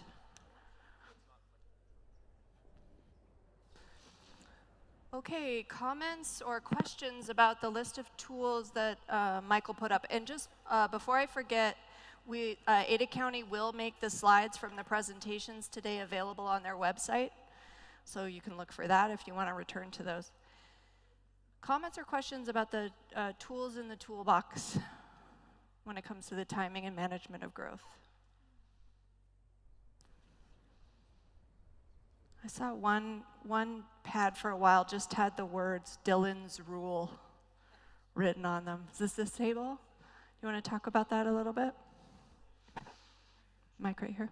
I asked this group if there was only one of those tools you could use, what would it be? If you had to just choose one, what's the most important in your thinking? And half of us said adequate public facilities and half didn't respond. So well, I have to ask the follow-up. Why adequate public facilities? Why is that the most important tool? Anybody at the table want to elaborate? So I think the consensus at the table was that if you could look at it from a regional perspective, that might be a good tool to look at. If you're looking at it from a siloed perspective, probably not so much. And the comment about Dillon's Rule is that you put a bunch of tools up there that we're just not allowed to even look at right now. So, okay. Not that they would necessarily be good if we were, but at this point, they're not even on the table. Okay. Other table comments? I haven't heard from this table for a while. Everybody's looking at you, Commissioner. Here's the mic. I think I have a question for Michael. You were here back in, was it 2008 or 2009 with the... Okay. So the blueprint for good growth. And starting up these conversations again, and I appreciate the work that you did back then, I was asking the question, what happened? Why did it stall out? And there were two different comments that I've heard from mayors and folks that were involved in that process. And one was we needed an organization and champions to make it sustainable, to keep the momentum going. But the other one was on the public facilities, adequate public facilities ordinance, that no one really felt like they got their arms around defining it clearly, let alone implementing it. And so I wanted to know if you had any comments or feedback on what you saw happening there as roadblocks that we could now understand and not allow that to be a roadblock going forward for us.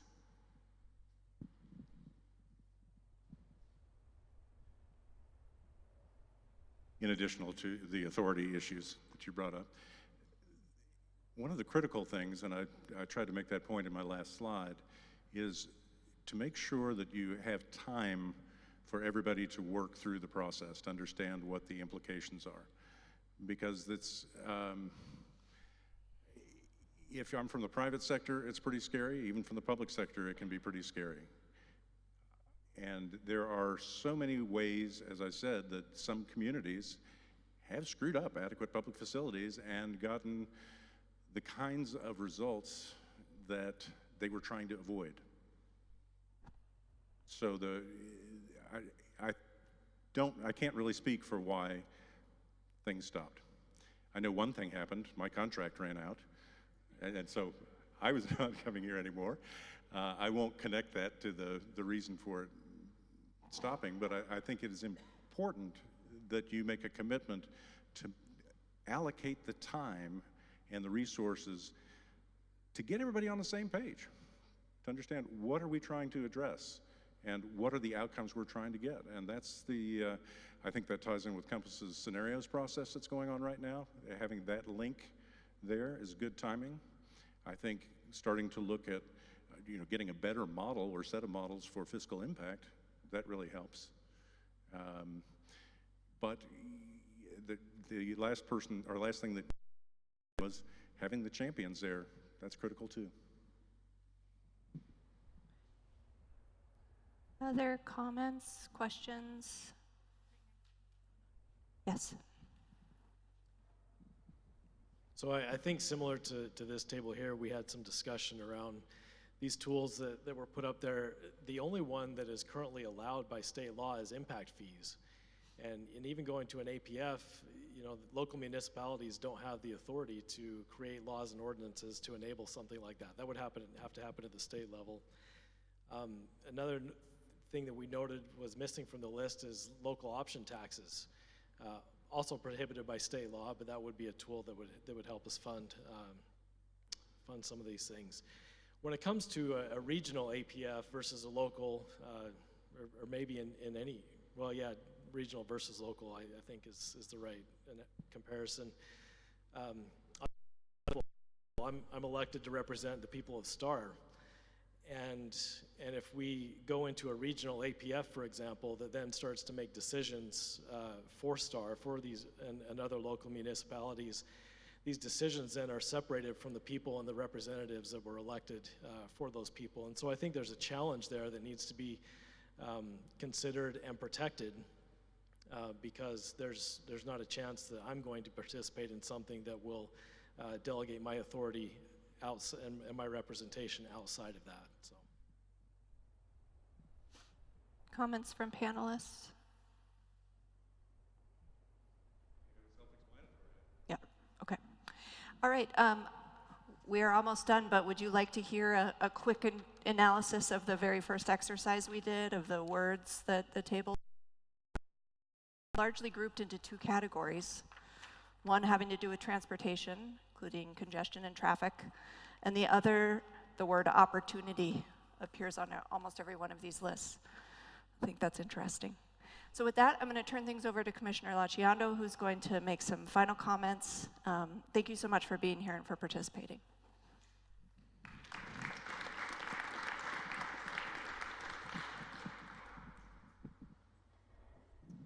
Well, thanks everyone for sticking with us. We're going to get you out of here ahead of 3 hours, which I know when I heard 3 hours, that sounded terribly long. So thank you all so very much for taking time out of your very busy schedules, not only for the time you spent today, but also if you're one of our city leaders, for the time you spent with us over the past several months. It was a great opportunity for us to get to know you better, to learn more about your communities, to learn more about your planning, and really to do the most important thing, which is to build relationships, because that's how we're going to achieve anything we might hope to consider. Leading up to this, we had a lot of questions coming to us from city officials, from other folks who were invited to this event, especially because we're a fairly new board.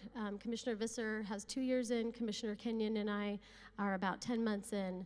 So we're really very new as an entity. And a lot of questions about, well, what are you trying to achieve? What's the end goal? And the answer that I have given to all of you and that I want to continue to give is that it's not Ada County's job to determine what the end goal or the end vision should be. We see our role to be a convener of this very group. And collectively, what we're proposing is that we stick with this and keep having these conversations to achieve what that vision might be together. The key part of this is going to be this fiscal impact analysis. And as you've heard, the contract or the RFP is being reviewed right now. The next phase of that, Compass and Ada County planners will be working with all of your entities, as well as some who are not here, to really dig into the data. So my first ask of you is to participate in that robustly.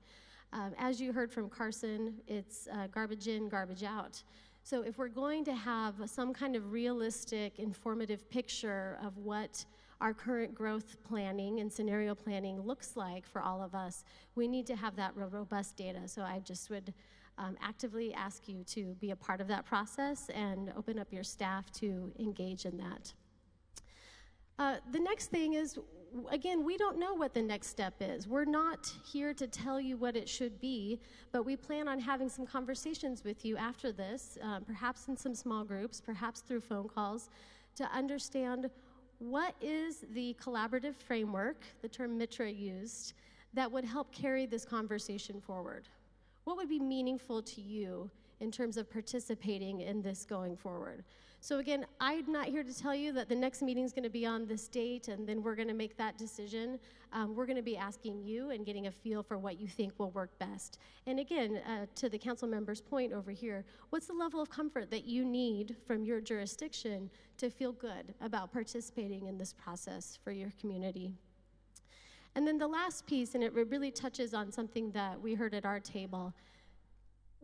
We all of us who sit as land use agencies as well as ACHD get to work with the public on a weekly basis sometimes and get to try to explain why we're making decisions that we're making in our land use planning. And as we engage in this process, we think we need some communications tools back to the public to help us share what we're doing collectively. And we've made a commitment as a board to invest in this strategy. We're asking for you all to come alongside with us. But we want to be able to provide tools for all of you to communicate to the members of your public.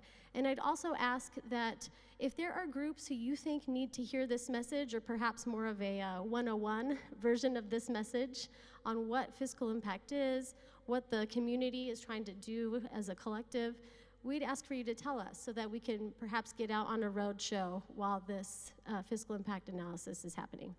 So with that, I thank you very, very much. I believe we still have snacks, and I would encourage you to meet some folks who were at your table and get to know them. Thank you.